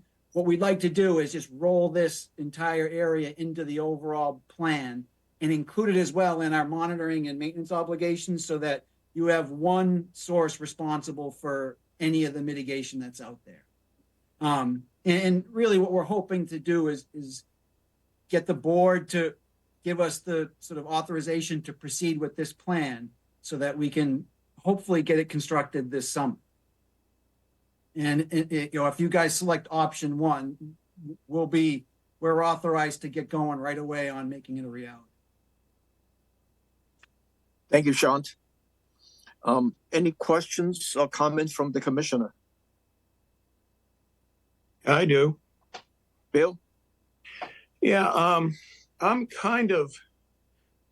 torn on this project. I mean, I could go either way with the option one or two. I'm undecided. I ended up for this project reading much of the Massachusetts Inland Wetland Replacement Guidelines, September 2022, by Scott Jackson et al. And in your narrative, you say you're going to follow that to the letter of the law or whatever you said, but you're going to follow it. And I was thinking, oh, this is interesting. We're going to have a real good, because they really get into how you do this. How do you do it right? And so I was thinking, okay, they're there. They're going to try to do this. And two things kind of came up and they sort of jumped out at me. One is that in that replacement guidelines, it says that for wetlands that have basically been filled, and you can't replicate it because you can't really tell what it was. It's gone. It's now upland. You need to have, quote, a reference wetland, and for the modeling purposes, and that you have to identify the functions. And they have the Nowitzki classification, and there's 4 different kinds according to that methodology. And you're looking at creating a wetland that basically replaces the functions. And recharge, it's more than just stormwater control. There's flood control, there's a groundwater function. And we don't have, my first problem is we don't have a reference wetland. Now, I do know that the wetland that was filled in, that we're trying to remediate or whatever, is adjacent to a much larger wetland. Now, I know that there's Phragmites that is out there and you're afraid of it growing back. I don't know enough about that wetland or even what kind of a wetland that is.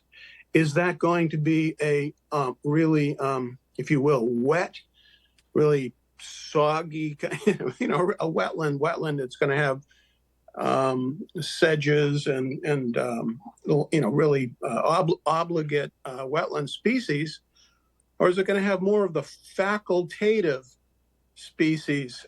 And so I was thinking, you don't have a reference. What are we trying to create? So that was point one. Then I saw this particular figure, and I have the larger version in front of me here. And as I was reviewing it, I saw inkberry, high bush blueberry, clethra, and the species in general are growing in, I have kind of a forest here. I'm not in wetland habitat. I'm at elevation 110 feet up here in Marston's Mills. It's old farmland. And my wife is really big into planting natives and whatnot. And I'll tell you, the clethra is doing fine. Yeah, we have to water it once in a while. But, you know, we've got inkberry all over the place. And it's not a wetland. We've got high bush blueberry all over the place. There's too many of them. I mean, what I'm thinking is that you're digging down. It says, according to the plan, 2 feet. I don't know if it was 2 or 3 feet. And you're putting in, call it 6 inches of some kind of hydric soil. And then you're planting what amounts to facultative wetland species, meaning it's not going to be really, well, it's going to be technically a wetland, but we don't have a reference wetland that we're trying to recreate. And so I feel like you're not following the procedure. And what are we really trying to create? Because I feel like you could almost end up basically creating something that's more like my backyard, which ain't no wetland. if you follow me. So can you help me with the reference? Yeah. So thank you. So just to, I think we'll have Ian address sort of the planting ideas, but the thought process behind the current proposal is that we've got a lot more work to do, but we certainly don't want to do that work without some indication from the commission that that's the direction they want us to proceed with. You know, that what you describe, all that work is a lot of legwork and a lot of design work that, you know, we'd like to know that what we're proposing is in line with the best interests of the resources we're trying to protect. That being said, we did do quite a bit of additional work consistent with the wetland replication guidelines. Number one is we did 4 test pits to try and figure out hydrology and understand soils. That's where the addition of the 6 to 12 inches of new material came from, because we found that, you know, once we dig down, we're going to be in sandy soils that are going to need to be amended to support what vegetation we're planting. So we do have quite a bit of work to do. That's the reason why we would have a notice of intent for this work, so that we could work through that collectively with the commission, and make sure all of those questions are answered through that process. But we can't get there unless we know that this is the direction that the commission wants to take things. We as engineers and scientists, environmental scientists, are absolutely convinced this is the best way to offset what was lost. And it would almost be, we almost feel like we've lost something for not having taken advantage of this opportunity. That being said, maybe Ian can speak a little bit to what our thought process behind the plant selection is. Yeah, thank you. For the record, Ian Peach. Good questions, Bill. So I guess, well, first of all, I guess facultative wetland plants, FACW, I mean, that is a wetland. Just as a plant community that was entirely obligate species in a census would also be a wetland. It just happens that a certain percentage of facultative wetland species can also have that range to be outside of a wetland. So in this case, species, we've chosen to go with what I would call a shrub swamp plant community as a reference, at least as a plant community as a reference point, because we found many of these species in a reference bordering vegetative wetland plant community directly adjacent to this. So that BVW that abuts it, that rings around that lens of water and that connects to that driveway side, through our site analysis, we found some of these exact species. So we always, in ecological restoration, look for adjacencies, reference plant communities. The reason we are looking at a shrub swamp, also with a heavy diverse seeding of herbaceous species, is a lot to do with elevations. Where we are in our analysis right now, it pointed to that the elevation we'd be digging down to, what those soils are sandy, how we'd be building back, the mounds and pools you might be looking for when we get into that fine-tune grading of this would be more appropriate. We'd have a greater chance of success shooting for what I would call a shrub swamp plant community. And we would have to excavate substantially deeper, would be my understanding at this point in the research and the analysis, to have a wetland that was primarily obligate. So another reason that you're not seeing canopy tree species is, again, to increase diversity. One of the reasons that Main Street try at a replication didn't work is because it was so canopied by willows that really the idea of the planting plan in there just never succeeded. There's some other things, I'm sure, on elevations as that gets looked at closer, but the goal is shrub swamp plant community. The reason we're facultative on many of these species is we don't want to have to excavate to such an exaggerated, I mean, we talk about another foot further just off the cuff, which all that has a stockpiling procedure. And we think we can meet many or all of the benefits of what a wetland replication can succeed as by being realistic about what species would thrive here. And at this point, it's looking like a shrub swamp with a robust seeding of diverse, both obligate and facultative herbaceous species across the area. Thank you, Ian. I just want to remind the commissioner, just like Ed was mentioning, that we, by the end of the discussions, we want to know or decided whether we want to go to the option 1 or the option 2. The planting detail information is more will be in the NOI applications that we will see at this point. So this is the approach that which direction that we want to ask the new Rushing Mars, the applicant, to go. That's what we want to do. Pete. Thank you, Chairman Lee. I have personal experience both when I was a conservation commissioner and now a teacher over here at Sturgis Charter School of a replicated wetland over at Sturgis West. Now, for many months of the year, especially during the vernal springtime, it actually is a functioning vernal pool. I see this potential, and I'm talking about potential, but I have hopes that what's being presented in option number 1 is a vast improvement to what we could hope to gain from the option 2. Digging up a whole bunch of fill that's been placed, essentially denuding the area of what's there. I think it's just going to end up being a mess. I am hopeful, given the expertise of what's been presented and the commitment to a functioning wetland, facultative with possibly some obligates here. I like the mention of mounds and pools. So it's not a flat surface. That diversity of elevation within this area should provide a wide range of diverse habitats for not just plant species, but I'm hopeful for amphibians and reptiles and mammals.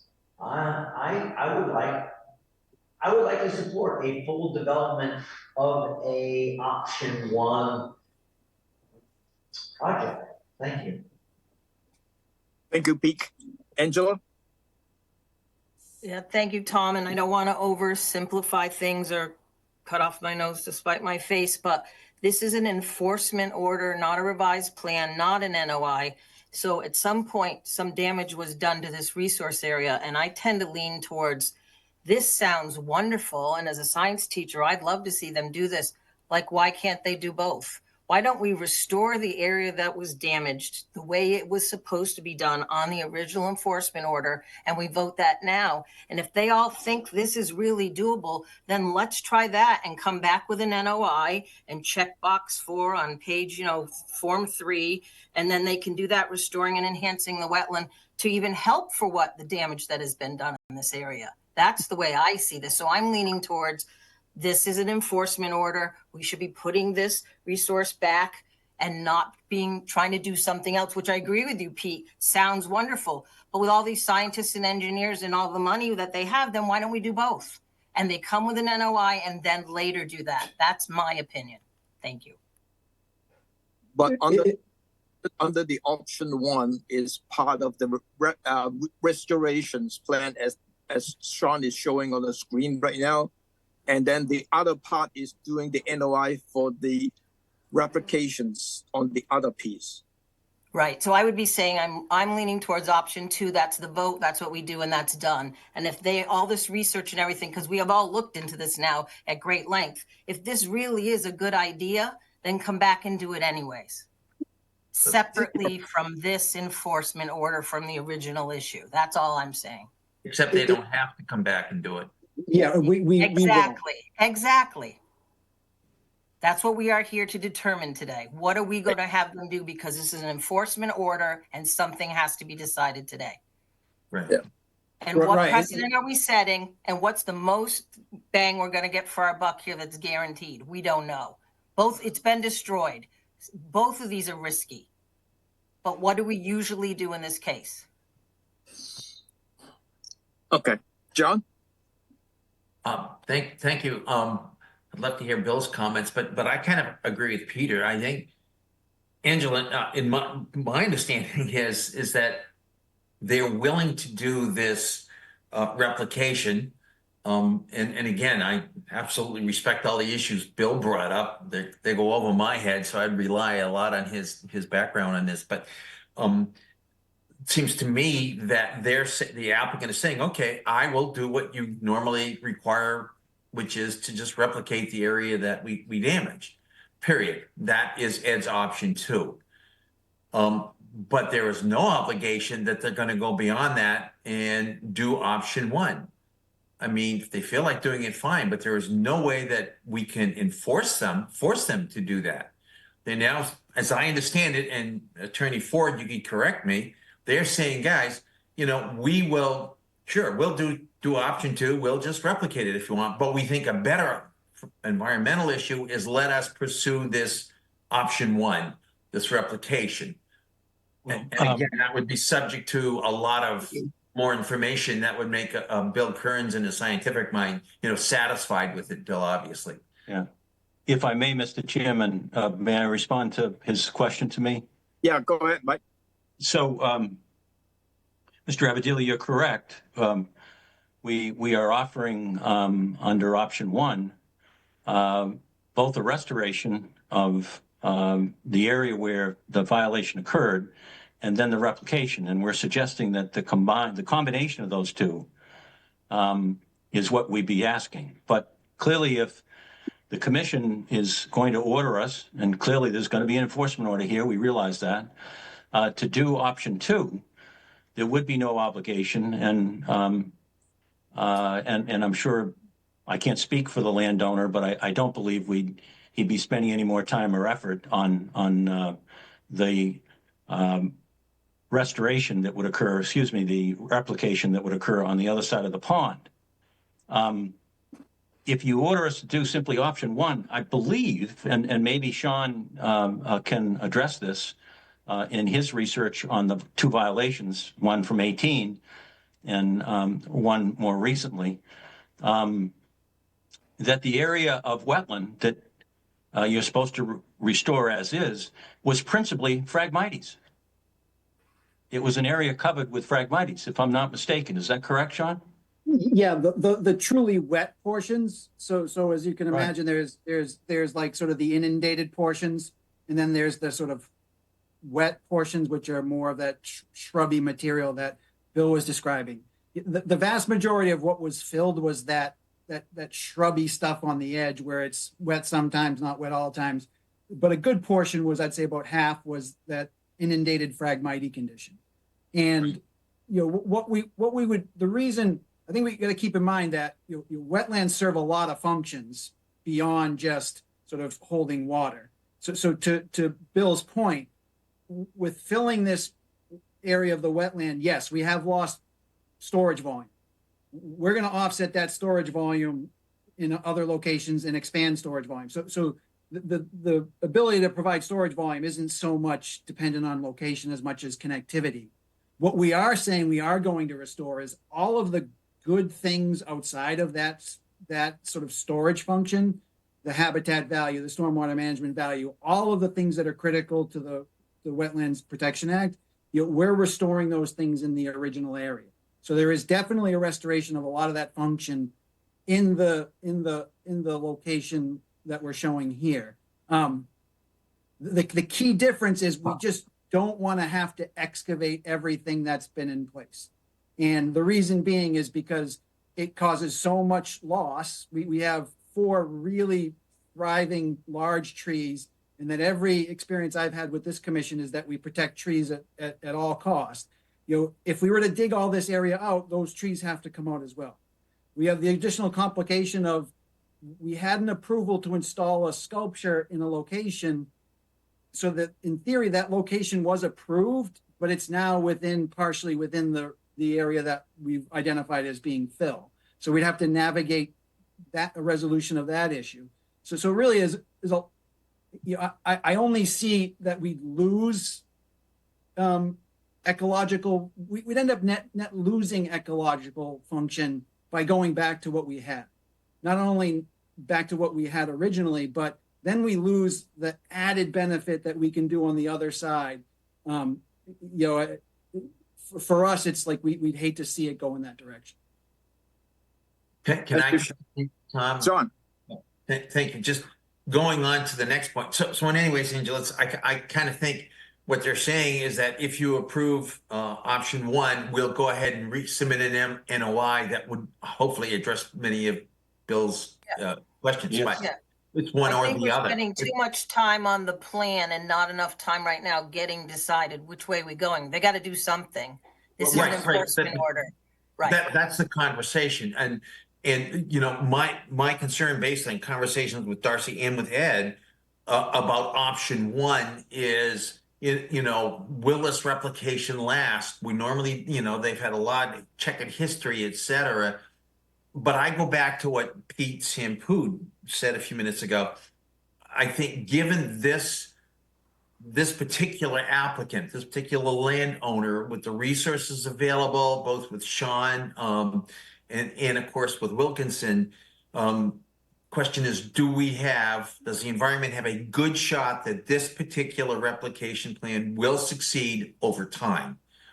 And I would say if we do go to the NOI route, Bill, in addition to your specific questions that you're capable of addressing, I would want to see certain monitoring, long-term monitoring requirements, et cetera. So that's where I'm coming from. And John, to that point, in our submittal, we've included a 5-year monitoring program with annual reports for the replication area and a 3-year monitoring program with annual reports for the restoration area, because obviously there's less change in the restoration area than there is in the replication area. Certainly willing to consider longer terms than that, but as you mentioned, this particular landowner is used to sort of delivering on expectations. You will not be holding our feet to the fire to make sure it looks the way it's supposed to look. We will be held to. And we know, Sean, that the town has tried replicating and it kind of failed in that area. And no disrespect to our town that I love very much, but we don't have the resources as a town that this applicant would have. So I think there is a difference there. The history does not necessarily dictate what I think the future could hold for this thing. And Pete's and I'd also add, John, we have, in fairness to the town, right? They don't have people manning these replication areas on a daily basis. I mean, there is permanent staff at the farm devoted to sort of the maintenance of a robust landscape. So this really is just something that is going to get constant attention. It's rolled within, it's not a new endeavor either, right? It's just going to get rolled into the otherwise sort of managed activities at the site. We have the equipment, this is a farm. People know plants, they know. So, it couldn't be a better situation for assuring that what comes out of this is what's expected. Right. Thank you. Thank you, Sean. And thank you, John. The only thing I just want to mention that we don't want to bog down in terms of the conditions, because those conditions of all the condition stuff can be added when the NOI filed it and so forth. So we can talk about that later on. And I think that's what Bill was getting at with some history, right, Bill? And I don't want to speak for you, but I think you were raising very specific questions about the contents of this thing. Is that right, Bill? Yeah, I'd like to weigh in again, if I could. I think it goes back to the reference wetland, which, the wetlands guideline, the state wetlands guideline talks about what are we trying to create? And what I'm hearing is that there used to be, in quote, inundated Phragmites. Well, we know that Phragmites is an invasive species. We give clearance to go and have at it and remove it. But there's the word inundated is important. So you have water there. And I'm not so sure that what we're going to end up with in this plan is going to be similar to what we really want to be creating. And I don't know where it is that we draw the line and say, what are we trying to create? We don't know. I personally think this plan doesn't work. I think that Pete's point about the diversity of excavation depths, it said that, well, if you had to go down another foot, an additional foot, you might get more water. But then what are you going to do with the fill? Well, I guess that's, kind of your problem. What are you going to do with the fill? But, you don't have to go down the entire area another foot. I mean, it might be that, I'm making this up, like a third of it is another foot, and you're going to have more of an inundated standing water wetland, which might be a lot more similar to what I think would be the reference wetland, which is the wetland adjacent to where that fill is.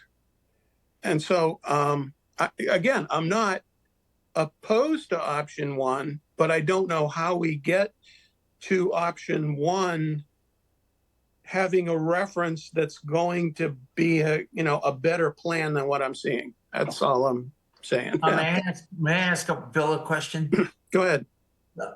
Bill, I think I hear you saying now, maybe I don't understand this, that you're concerned that their current plan, which has to be elaborated on anyway, is not going to work. Is that what you're concerned? No, it's more like you can create a wetland. I mean, they will create technically a wetland. Right. But when you create a wetland according to the mass replacement guidelines, you're trying to create a wetland that replicates, that is similar to whatever you lost. Right. And this is kind of a bogus way of putting it. I think what you're doing is you're putting in a shrub swamp, as it was defined, where there wasn't a shrub swamp. It's a different kind with different functions. And in a way, a lot of it is going to be plants that do very well not in a wetland. So you'd end up going, oh, look, species A, B, C, D, and E, they're still going. Oh, we got a wetland. Well, is that really what we wanted to do, is to get clethra growing and to get, what else? Bill Hearn backyard. You want inkberry? Do you want blueberry? It's like, come on, you end up creating my backyard. It's like, but they are, if you will, facultative wetland plants, meaning they do both. They go in upland and they go in lower. So in a way, was there a wetland there, or was this just a bunch of plants that are, quote, facultative, that are kind of hanging out and they're doing good anyway? Bottom line, Bill, again, Tom, I'm sorry, I'm confused. Bottom line, Bill, based on your background, are you concerned that this plan is not worth trying because of those concerns you just expressed? Is that what you're saying? I think the idea of having a diversity of excavations, like Pete was suggesting, if it was, if they're talking, I don't recall, was it 2 feet that you were taking it down and then putting in the soils, or was it 3 feet, whatever? I heard it said that if they had to go down another foot and make it, quote, really wet, wow, what are we going to do with all that soil? We're going to stack. And it's Bill, like, if I could respond, I don't want to. Sean, just let Bill finish first. So if you end up having, like, I don't know, I mean, that's sort of arbitrary, but it's like a third of it is going to be, deeper and wetter. And then you'd have the other. I mean, I don't know. I just think that what you see right here is not necessarily going to create the kind of wetland that was already removed. But is it worth it? And I'm really asking, is it, in your opinion, worth the effort to get them to try to do this? That's the bottom line question right for today. If they modified it kind of along the lines what I'm saying, which is try to get it a bit deeper and get some more obligate wetland plants, I mean, I'd go with it. And the thing that I like about this plan is that it does create a bit of a migration corridor. You know, I don't know about, I'm not a hydrologist, and you look at the replacement guidelines and they talk about, you know, four different kinds of wetlands and how is it retaining its water and blah, blah, blah. I would like to know what that is for the wetland that's been impacted. And then what is it here? And try to make sure that the hydrology is going to be good. I don't know enough about the hydrology here. So you're saying with those modifications that this plan might be worth trying. Is that right? I'm not. Yeah, I mean, I'm like I said, I'm torn. It's kind of like, yeah, you know, I think I want to kind of encourage some really good work here, but at the same time, If I could just respond real quickly, Bill, Thanks, I Bill. don't want to overstate what we've shown. What we've shown is a commitment and an intent. And to your point, there's a lot of detail and a lot of work that remains outstanding to make sure that what we end up doing it is absolutely consistent in every way with the guidelines, is consistent with what your expectations are. And if there's an opportunity to do better than what we otherwise might do instead, you know, we consider that as well. So that's the reason why we come back with a notice of intent to endeavor on all those very detailed discussions. The intent of this drawing was to show that, you know, we're willing to do a substantial amount of planting. We're anticipating doing a substantial amount of excavation. That we're not just going to go out there and plant a few bushes that are facultative and say it's a wetland. Right, No, right. we are committing to doing a lot of work as part of this effort. Yeah, the details of those are yet to be determined. And Ian and I have had these exact same conversations as to kind of the things you're talking about. You know, that's where the sort of the artwork comes in, and it remains to be seen what actually is going to be the detailed point. But I can assure you, we plan to come back to you with all that information. Then may I make a suggestion here, Tom? Or Yeah, Bill? go ahead. If we went ahead with this and agreed, I want it clearly understood that if in fact, based on a lot of the issues Bill raised or whatever, the NOI comes before us and we say, no, we're not going to approve it, then we still have the right to go back and require the restoration of the original damaged property, which option 2. Do we still have that right if the NOI is ruling, if we rule against the NOI? So we still have the opportunity to go back to enforcement order 2. Mike? It all depends on how you frame your acceptance of option 1. And if you frame it reserving those rights, John, then you would. Okay, so then as long as you would agree legally that if we approved option 1, that we could say with a clear agreement with the applicant that should this NOI be rejected, turned down, should there be a negative determination on the NOI, that the applicant then would restore the original damaged area. Can we agree to that? You certainly could. I think what you would say is that the applicant would be, that the commission would reserve its right to order the applicant. You'd issue a new enforcement order for option 2. Better said. Thank you. Yeah, I just want to concur with Bill's support of some elevation diversity in there, and probably likely some switching of some of the plant species that are currently there to some obligates. I think this has good potential. I think the applicants and their agents have heard a loud and clear that we want to see a good replication here. And I am convinced that they have the resources and the expertise to do a good job if we let them. Thank you. Through the chair, just very briefly, Tom. Ian. Yes, thank you. Bill, I think these kinds of thoughtful, questions, really getting into it are exactly, I really like this, that you think I do. You'd think, oh, I mean, these are all in our minds. This is how we've been workshopping this. I'm not going to spend 20 minutes getting into some of our decision points. Just a few things. We're definitely considering mounds and pools. I had brought that up before Commissioner Sampu had mentioned it. It's absolutely how we can, and also adaptive management is critical in this. A long monitoring period, adaptive management. The goal is to learn a little bit as you do. We follow the guidelines, we use our professional expertise, we learn from each other in this process, and then there will be some adaptive management. And I think we have the resources and the minds to make sure we're continuing to steer this in a successful track if we start to see things, reveal themselves. And that reference wetland condition, I mean, there is a condition that is inundated Phragmites. There are also very diversity of conditions based on soils, elevation, and plant communities across that entire wetland complex.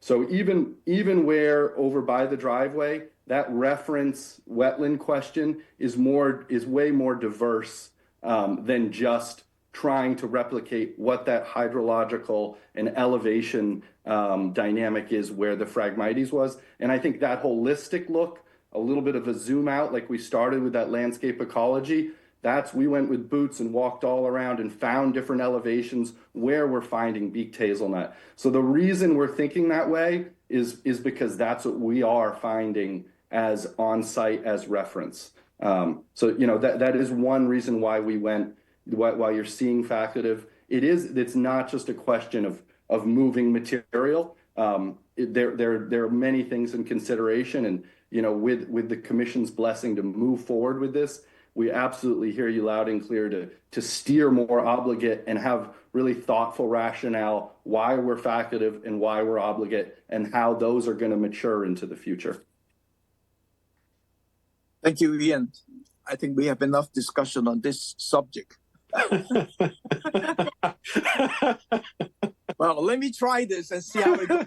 Yeah, and take some notes. If I miss anything, John or Bill can remind me if I miss anything, or even Ed for that matter. Could I have a motions to approve the partial restorations of the impacted wetland and buffer area by filing an enforcement order response plan by February 25th to be heard by March 4th hearing. Second, the applicant to file an NOI to cover the wetland replications in the southern portion of the paddock area next to the main street conduit. And please consider our discussion this afternoon with the replications options. The NOI should be filed by April 15th. Third, both enforcement order conditions and the order conditions for the new NOI should be recorded at the Barnstable County Register of Deeds. And the last one, the commission will reserve the right to order the applicants to go back to option 2 if we rejects the NOI. So moved. Second. Roll call. Tangney, aye. Sampu, Aye. Lee, Aye. Pashulik. I can't vote on this. No, I'm sorry. Kern, Aye. Foster, Aye. Abadili. Aye. That's unanimous. Thank you, Mr. Chair. Thank you, Mike. Thank you, Sean. Thank you, Mr. Chair. Thank you, guys. Yep. Long discussion, then long afternoon. We have 2 NOI. The first one is Kevin P. Starr, trustee, St. Mary's Island Trust, to permit a proposed pool and landscaping to include the removal of patio area and solid walkways, proposed patio landings and step stones walkways, and to seek after the fact approval for the paved portion of the existing parking court, creation of sand setting area above the seawall and the lawn area, and a 11 feet pervious chessboard Actually, it's 11 by 11 should be previous chessboard at 251 Sepier Road, Austinville, as long as assessors map 095 parcel 016. John? Good afternoon, evening. John O'Day from Sullivan Engineering Consulting. I'm representing the applicants. I will bring up the plan for you all. This project is located at 251 Sepuit Road in Osterville. It is a peninsula of land nearly an island on the eastern shoreline of North Bay. There's an existing dwelling that was constructed around 1920.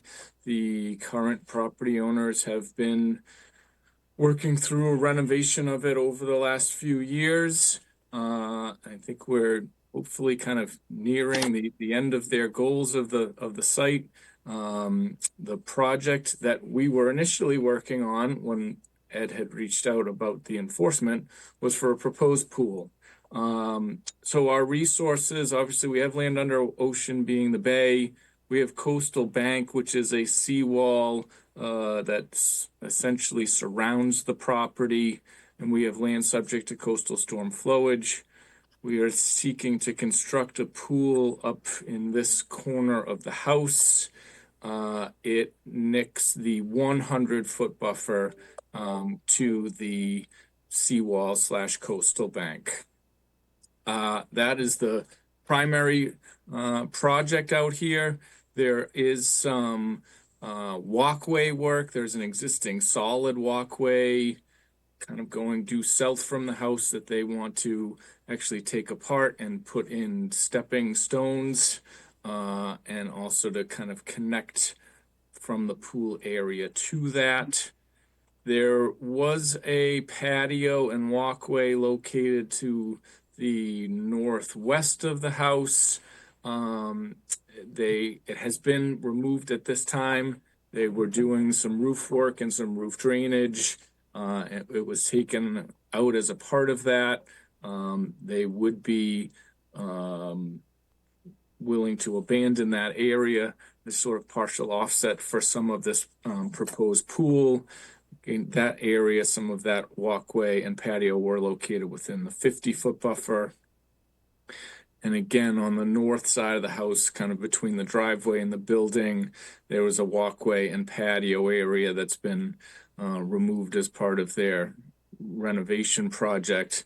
They'd like to just put back a stepping stones and a new landing down in this area, all outside of the 50-foot buffer.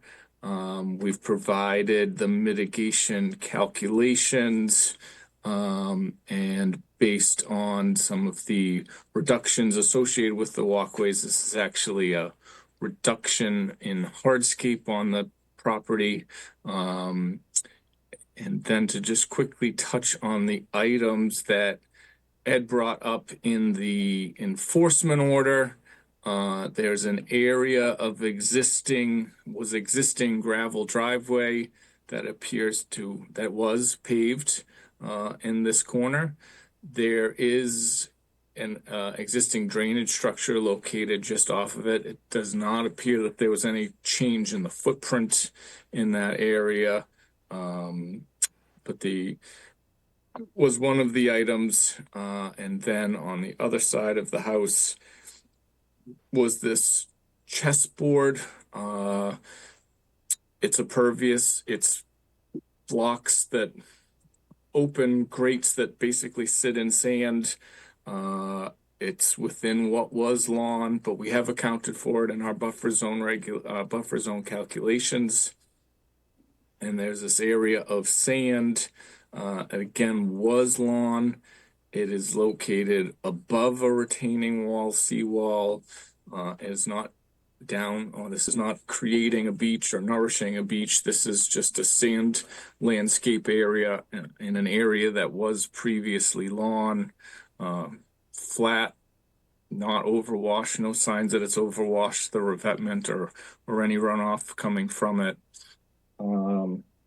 I think that's the long and short of the project, but I would be happy to discuss anything further or review any questions the commission may have. Thank you, John. One thing I just quick want to mention that is we need to mention on the existing sand area that you just talked about. I know Ed was mentioning about 900 square feet, but there's no dimension showing that. And so depending on the discussions. Can Bill, certainly be added. Bill, Yeah, there are two places that say patio and walk removed for roof drainage to be abandoned, and I didn't, to be abandoned sounds like, well, we're just gonna let it fall apart. And there's hardscape in the form of a patio or walkway. Are you what does it mean to be abandoned? They are removed. They were removed for installation of drainage, and they are abandoned as in they will not be put back. Okay. And if we need to clarify that in some other format, that is. I haven't seen the word abandoned like that. And then I guess I have some heartburn over the idea of hard topping a gravel driveway in the 0 to 50.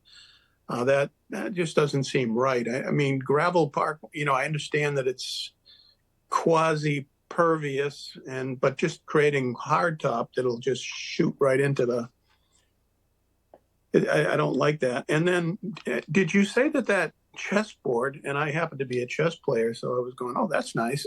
Is that pervious? Did you say it was a pervious thing? Yeah, they're like the grates. Like I don't know. Some people build like sports courts out of them, where they're, really just kind of like wide open grates. It's totally pervious. They're sitting on top of sand. But I counted it as hardscape. Right. That's all I have. Thank you. thank you. Any other comments or questions from Commissioner?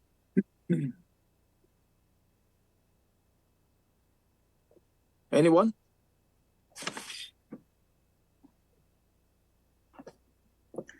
Channel 18, any public comment on this? Seeing none. None? Let me try this and see how it goes from there. Could I have a motion to approve this project subject to receipt of a revised plan showing the dimension of the sand playing ground playing area?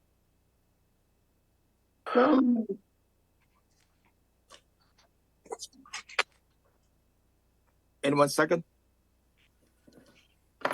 Seconded. Roll call. Abadili. Aye. Foster. Aye. Hearn. Aye. Pashulik. Aye. Lee. Aye. Sampu. Aye. And Tangney. Aye. That's unanimous. Thank you, everybody. Have a Thank nice you, day. John. Night, John. The second NOI is Robert Howe raise and replace existing single-family dwelling, constructions of a pool, barns, deck, and other landscaping feature at 137 Salton Point Road, Barnstable, as shown on Assessors Map 280, parcels 23. Dan. Good evening, Chairman Lee, members of the commission. If you guys want to take a quick break, you've been at it a while, just let me know. If everyone's all set, we'll go in. Yeah. Oh, let me ask the committee, do you want to take a break? Just tell Dan to keep it short. Yeah. Short and sweet. Okay, we got it. So let me share my screen. This is a very unique property, and I hope I can convince you of that. We're on a very developed point. This is Rendezvous Lane. You're up on the north side. It's a veneer of clay over the sand, and it holds water pretty well. So these funny little wetlands will pop up pretty much anywhere you stomp your foot. You get a small wetland. You can see now the screen. Yeah, we see the screen. This is one of the earliest developed properties in the whole area. This was the gentleman that developed the area, had these two houses out on the point. So you'll see they've been here since time eternal. But over the years, this one came into the family over 20 years ago. well, and there's certainly the memories of the family for a long time. The position of this house is somewhat prominent, and it's always been that way. We feel that the site is acclimated to it. There is a velocity zone just off the harbor here. It's a completely reworked shoreline where you've got a massive a seawall out front.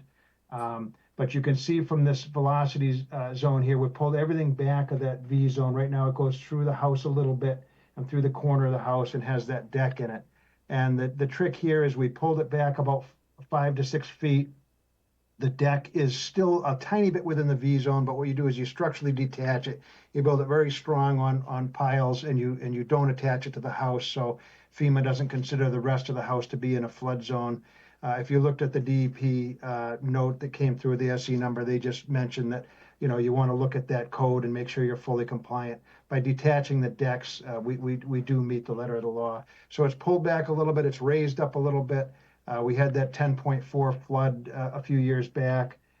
We've got the ground up around 13, which is a little bit higher than the top of the seawall is now. I'll just flip to a photo which would show. It's not easy to flip when the menus, but you can see here that seawall is built up a little bit. So the trick is to bring the sand and some fill up, and we're going to do extensive planting a little bit higher. Right now, out front is all lawn area. There are a couple little beach grass on one of the last orders, and those faithfully maintain those. We're not counting those as mitigation, by the way. That's important. And then this area here, they do actually control the property to the west of us. Again, it's been always utilized as an open area, but there are some wetland plants because of the clay soils that crept in. There's actually a sewage pump station right in the lawn here, and we're basically replacing the sewage pump station with a swimming pool, and then infilling all the buffer along the edge there that we can up to that spot. Again, one of the unique things about this site is from this deck here, you actually catch a sunset view, which they've just fallen in love with. And to the extent I asked them, could we move the house back a little bit? And they said, Dan, we don't want to do it if we can't, maintain this beautiful view that our mother had for all these years and, had for us. So would really ask you to look carefully at all the benefits on this one. The benefits being that we are pulling back, raising up. We're if you look at the dark green here, the little bit of dark green is the existing beach grass. You're getting all this pulled up lawn and a nicely revegetated plan, all native plantings to keep basically a smaller house pulled back a little bit. Again, the house is going down about 216 square foot in footprint. It is a little bit more compact. We did add some decks in the pool, but again, that's in a manicured lawn area that's been heavily utilized for many years, and we feel is a net improvement because we're going to completely green up all the way around the site. So here you've got the landscape plan, which quantifies that. You've got the red existing footprint out here. They didn't show the deck, which is proud of this. We pulled that back 6 feet. The deck's pulled back. The house is pulled back. Again, this pocket wetland that Mike Ball had flagged, it's an area that, a lot of the year probably doesn't look much like a wetland, but when it's wet out, you get a little bit of moisture that runs down and runs through the wall. That hydrology will continue, and we're completely revegetating against that, increasing the buffer. Again, you're in if we don't do anything and we pull back and we don't do the plan, then that would just remain lawn. So we feel that is an improvement, and you're getting rid of about 8,000 square feet of lawn in total on this project. It's a very substantial 8,200 square foot of manicured lawn is going to be replaced. We're going to go all fescue what's left, and this is a beautiful planting area that Britt Waller has worked up around us to really revegetate and create a nice habitat all around the house. And that lets the owner keep that, kind of prominent footprint that's been there for so many years, since the 40s or whatever. And that would be about what I'd have to keep it on the short side. I of course can expand on that, but again, replacing a sewage pump station with a small, a relatively small swimming pool and increasing the buffer there. We're pulling the building back. We're making it coastal resilient by raising it, flood zone compliant, and a very nice landscape package. We're hopeful to keep that alignment, and I'd be glad to answer any questions that you do have. Thank you. Thank you, Dan. We received 3 supporting emails from your abutter. One is from 145 Sun Point Road, 134, and I forgot about the last one, but the names are Jane and Roger Lober of 145 Sun Point Road, Grace and Caverns, and 134, and Greg and Cynthia Carnackley, Ariel. So, I'm glad you mentioned that. It was 145, 155, and 134. So all the abutters, and of course, we being the other abutter that didn't write a letter, so everyone would be generally in support of the location and just redoing this site in a tasteful manner like we're proposed. Thank you. Angela? Yeah, thank you, Tom. Did I hear you right that you said the house is acclimated to this point? Is that how you started that, Dan? So in other words, I never heard of a house has being acclimated to it. Yeah, well, it's used. The birds fly by, they slope Yeah. soar. No, I know. And the house does stick out much further than any of the neighbors, and it is in the 50s. So when we're starting over here, I still don't understand. Homeowners are not willing to do this project at all if we ask them to pull out of the 50. I mean, it seems like another 6 feet and we wouldn't be in that buffer area. And you're saying you're not even open to that suggestion. Well, it's a little more than 6 feet, but it's not a tremendous amount more than that. And if you look at the neighbors that all approved of this house sticks way up closer in that area than any of the neighbors do. There is room to pull it back though, right? Well, the neighbors do enjoy very nice views of the water in this area. It's a very nice kind of a point neighborhood, and nobody's really fighting for a view. The direct abutter, the one that's across Salted Point, is looking by us the way she always has. It's the point is the sound of the waves, the position of the house is a very zen. They just have a real attachment to where it is, and I encouraged them to move it back. I said that you guys really like to. And they said, boy, Dan, we just don't know if we can. We're so in love with this spot. I think we'd rather leave the house, but try and really hard. And we've got a 4-to-1 plus mitigation on a site that's. I understand. I didn't want to get into the mitigation part yet. I just wanted to understand that they're not willing to move it back at all. At this point, they would really appreciate leaving it where it is, and they're very heartfelt about that. Okay, thank you. Louise? Well, I'm kind of following on where Angela started. There's a lot of room to move the house back out of the 50. And also, I've got a problem. The swimming pool is in the 50 also, right, Dan? Yeah, again, it's in the area where right now it's a pump station and a manicured lawn, but no, technically it is within the 50 of that little pocket wetland. That's true. We don't generally allow swimming pools in the 50. In fact, rarely do we, if ever. The thought of not missing out on those beautiful sunsets is quite understandable, but I think that if you move it back out of the 50, you will still have a beautiful view of the sunset. So I don't understand how this would be an exceptional situation, which is what Commissioner Herron read to us during an earlier discussion. I think it's great that the neighborhood is supportive of this, but I also think that it's our obligation to protect the environment, and I don't think going along with this particular proposal, given that there are alternatives, that there's room to pull the project out of the 50 and still have that beautiful sunset and still have the pool, etc. That's still all available to the homeowner. So I'd like to see some work done in terms of getting the project out of the 50. Thank you. Thank you, Louise. Bill? Yeah, I'm going to say kind of the same things. One is that This project has an increase in hardscape of 1,178 square feet in the 0 to 50. And virtually all of that in the 0 to 50 is for the large expansion of a deck and a new pool. And the new pool is entirely within the 0 to 50. And I can imagine that the neighbors wouldn't even see anybody in that pool or have any sense of that pool being there. So, it's no problem to them. I have personally no problem with the footprint of the house. I mean, the footprint, they're there, they were there. But I think this huge expansion of a patio and a new pool is a problem.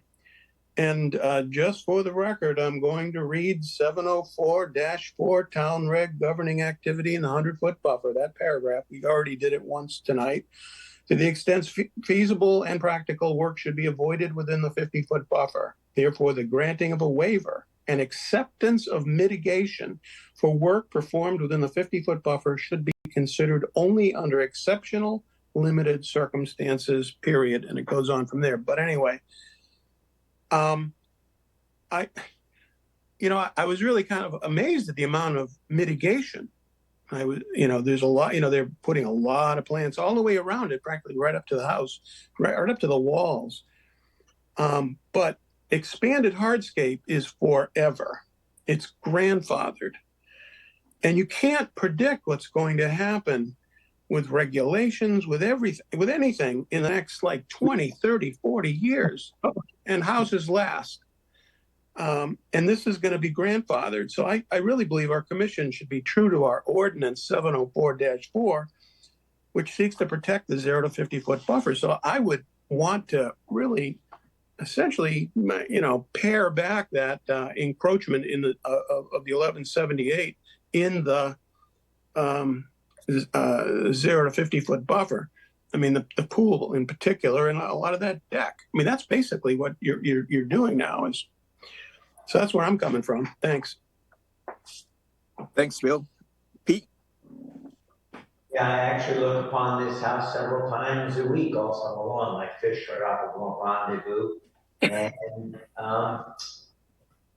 the observation, Angela, that it sticks out further than the others is notable from the water side as well. I would like to commend the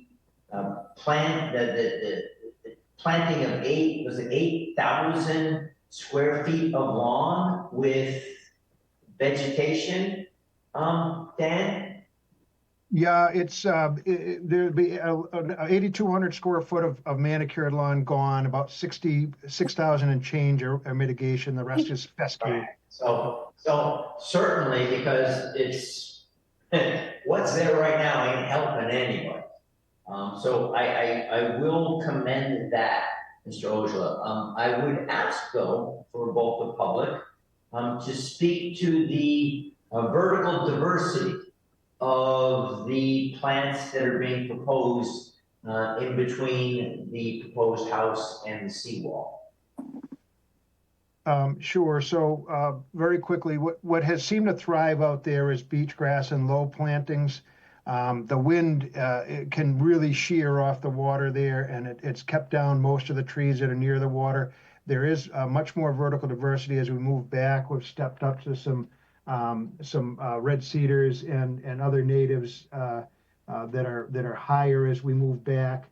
Most of it is perennial plugs, smaller beach grass and shrubs. We're going to put the markers in. So in terms of permanency, you'll have permanent markers set all along this, and you'll have, of course, a surveyed plan to lock these resource areas in. And staff is very good at follow up in the future. I mean, who knows with sea level rise once we get out past 30 years or so, but this will be a good, robust landscape for a long time. You can see the owners have preserved the beach grass that's there and are committed to the environment and are willing to give up a ton of lawn if you'll go along with the location. But I'd certainly listen to the whole board and answer any other questions if you have them. Okay, so I'd like to follow a little bit up on that height diversity. As I've alluded to, I fish Barnstable Harbor an awful lot of my summer. And yes, I have seen red cedars and even oaks. If you go down to the access point off of, it's not Scudder Lane, it's the one direct to the east. You actually have some hardwoods right up to the edge of the rocks. So I am certainly aware of both red cedar and other trees, or certainly something that might reach 10 to 15 feet high. What is very much absent on this property, existing, of course, it's all sand, it's all grass right now, but even in the future, I'm not seeing much at all of any kind of vertical diversity. And if this commissioner is going to vote for this, again, I'm definitely understanding and possibly in support of the concerns that my other commissioners are mentioning, but I am one that wants to see a robust vegetation with something that's going to grow on occasion to at least 10 feet, not just beach grass out in front there. So I would like to see some plantings that will last in the area. I all around, even on the south side with that north wind, I see red cedars and some other vegetation that is higher than 5 feet. Thank you. Thank you, Pete. John? Yeah, I would agree with Peter on that point. So I would endorse his comments, Dan. Secondly, I would agree with Louise relative to this swimming pool in the 50. I too have trouble with that. I have less trouble, Bill, with the porch, a living area kind of thing, or a sitting area in the 50, given the mitigation that's being offered and the points that Pete just made. But I do have trouble with the pool, Dan. Is there an alternative to put that pool outside of the 50? I would have to get back with the clients and examine that. That is a bit of a game changer for their layout. They've got a Hutker Architects, a very talented firm working on how this all lays out, and they'll want to give that a little bit of thought. So I'd probably need a continuance to review that. Well, then just to kind of summarize my own view, I would agree with Pete. I think that in mitigation and the mitigation being offered is great. I think Peter's suggestions would enhance that, and I would support that. I would support approving the layout other than the swimming pool, because I think Louise raised a very valid point there. So that's just my thoughts on it. Thank you. Thank you, John. Yes, Tom, I have an important question. Sure, go ahead, Jeff. One matter not discussed, just briefly brought up by the engineer, was the existing septic that appears to be in the area of the swimming pool deck, proposed swimming pool, proposed decks. But where is the new septic plan to go on this property, on the new plan? So if I misspoke, I apologize, but it's actually on town sewer, which is helpful. So what you see there is like the tank and the pump chamber that's within that courtyard where the pool would go. The new one is outside of the 100 over by the barn, a little bit south of the dwelling. But it's all by gravity, and it'll be nice, tight, modern sewage ejection pump. So no real concerns about the environment from a new modern sewer system. Okay. No, I was wondering if that had something to do with the clear location of the pool, because there wasn't a spot to put the septic. But now I understand it clearly. Thank you. Sure. Bill? Yeah, just following up on something that John said, I don't have any problem with the living area. That 1178 is virtually all deck and pool. It's deck and pool, and I don't consider deck as living area. I didn't have a problem with the house, and if they had a porch or whatever the heck, but that very expansive deck and pool area in the 0 to 50 is my concern. So as you're addressing John's concern about the pool, I would just strongly encourage you to try to, shave back some of that deck in the 0 to 50 as well. Thank you. Thank you, Bill. Louise? I do have a problem with living area, all that living area in the 0 to 50. Given that there is room to pull the whole project back, it might be, I might feel differently if the site were more constrained, but it isn't. There's a lot of room there. And yes, it's great that we have all this beautiful mitigation being proposed, but I think as Bill said, and I agree, the house is permanent.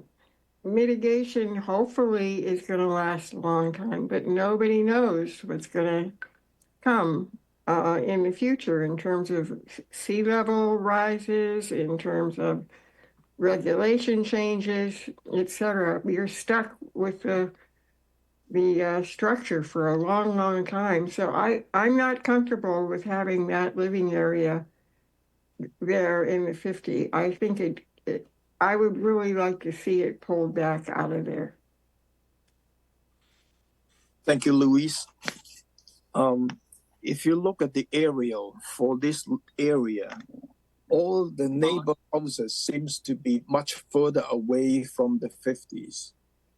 And I think in some of them, they may be even 100 feet away from the resource area. So even if you put this house outside the 50, you'll be very close to the water compared to the other houses. That's what I'm seeing from area-wise. And that's what I'm thinking. John, do you have another comment? No, me? No, I'm sorry, Tom. I'll put my hand down. Thank you. Okay. Any public comment? Channel 18? Seeing none. Dan, do you want to take a continuous and consult with your homeowner? Yes, that would be good. Would need probably 3 weeks or so we can get something a week prior. 3 weeks. So March 11th? That sounds fine. Could I have a motion to continue this application to March 11th? Second. Roll call. Tangney, aye. Sampu, Aye. Lee, Aye. Kashulik, Aye. Hearn, Aye. Foster, Aye. and Abadili. Aye. That's unanimous, March 11th. All right, I really appreciate your careful consideration, and we'll talk to you a little bit before then. Thank you. Thank you. We have 3 EC certificate of compliance. The first one is Donald J. and Maureen J. Salamak, SE3-5830. The second one is Mac A. and Toby S. Collins, SE3-6053. The third one is Mark 8 and Toby S. Collins, SE3-6054. Could I have a motion to approve? So moved. Second. Roll call. Abadili, Aye. Foster, Aye. Hearn, Aye. Kashulik, Aye. Lee, Aye. Sampu, Aye. and Tangney, aye. That's unanimous. We have 2 sets of revised minutes. The first one is October the 15th, 2024, and the second is November 26th, 2024. I make a motion to accept the minutes. Second. Roll call. Abadili, Aye. Did you call Foster, me? Aye. Hearn, Aye. Kashulik, Aye. Lee, Aye. Sampu, Aye. and Tangney, aye. That's unanimous. Minutes accepted. Thank you. Our next meeting is February the 18th. It's at 6:30. Could I have a motion to adjourn? So moved. Second. Roll call. Tangney, aye. Sampu, Aye. Lee, Aye. Kashulik, Aye. Hearn, Aye. Foster, Aye. and Abadili. Aye. That's unanimous. It's 5:54. Thank you. Good evening. Hey.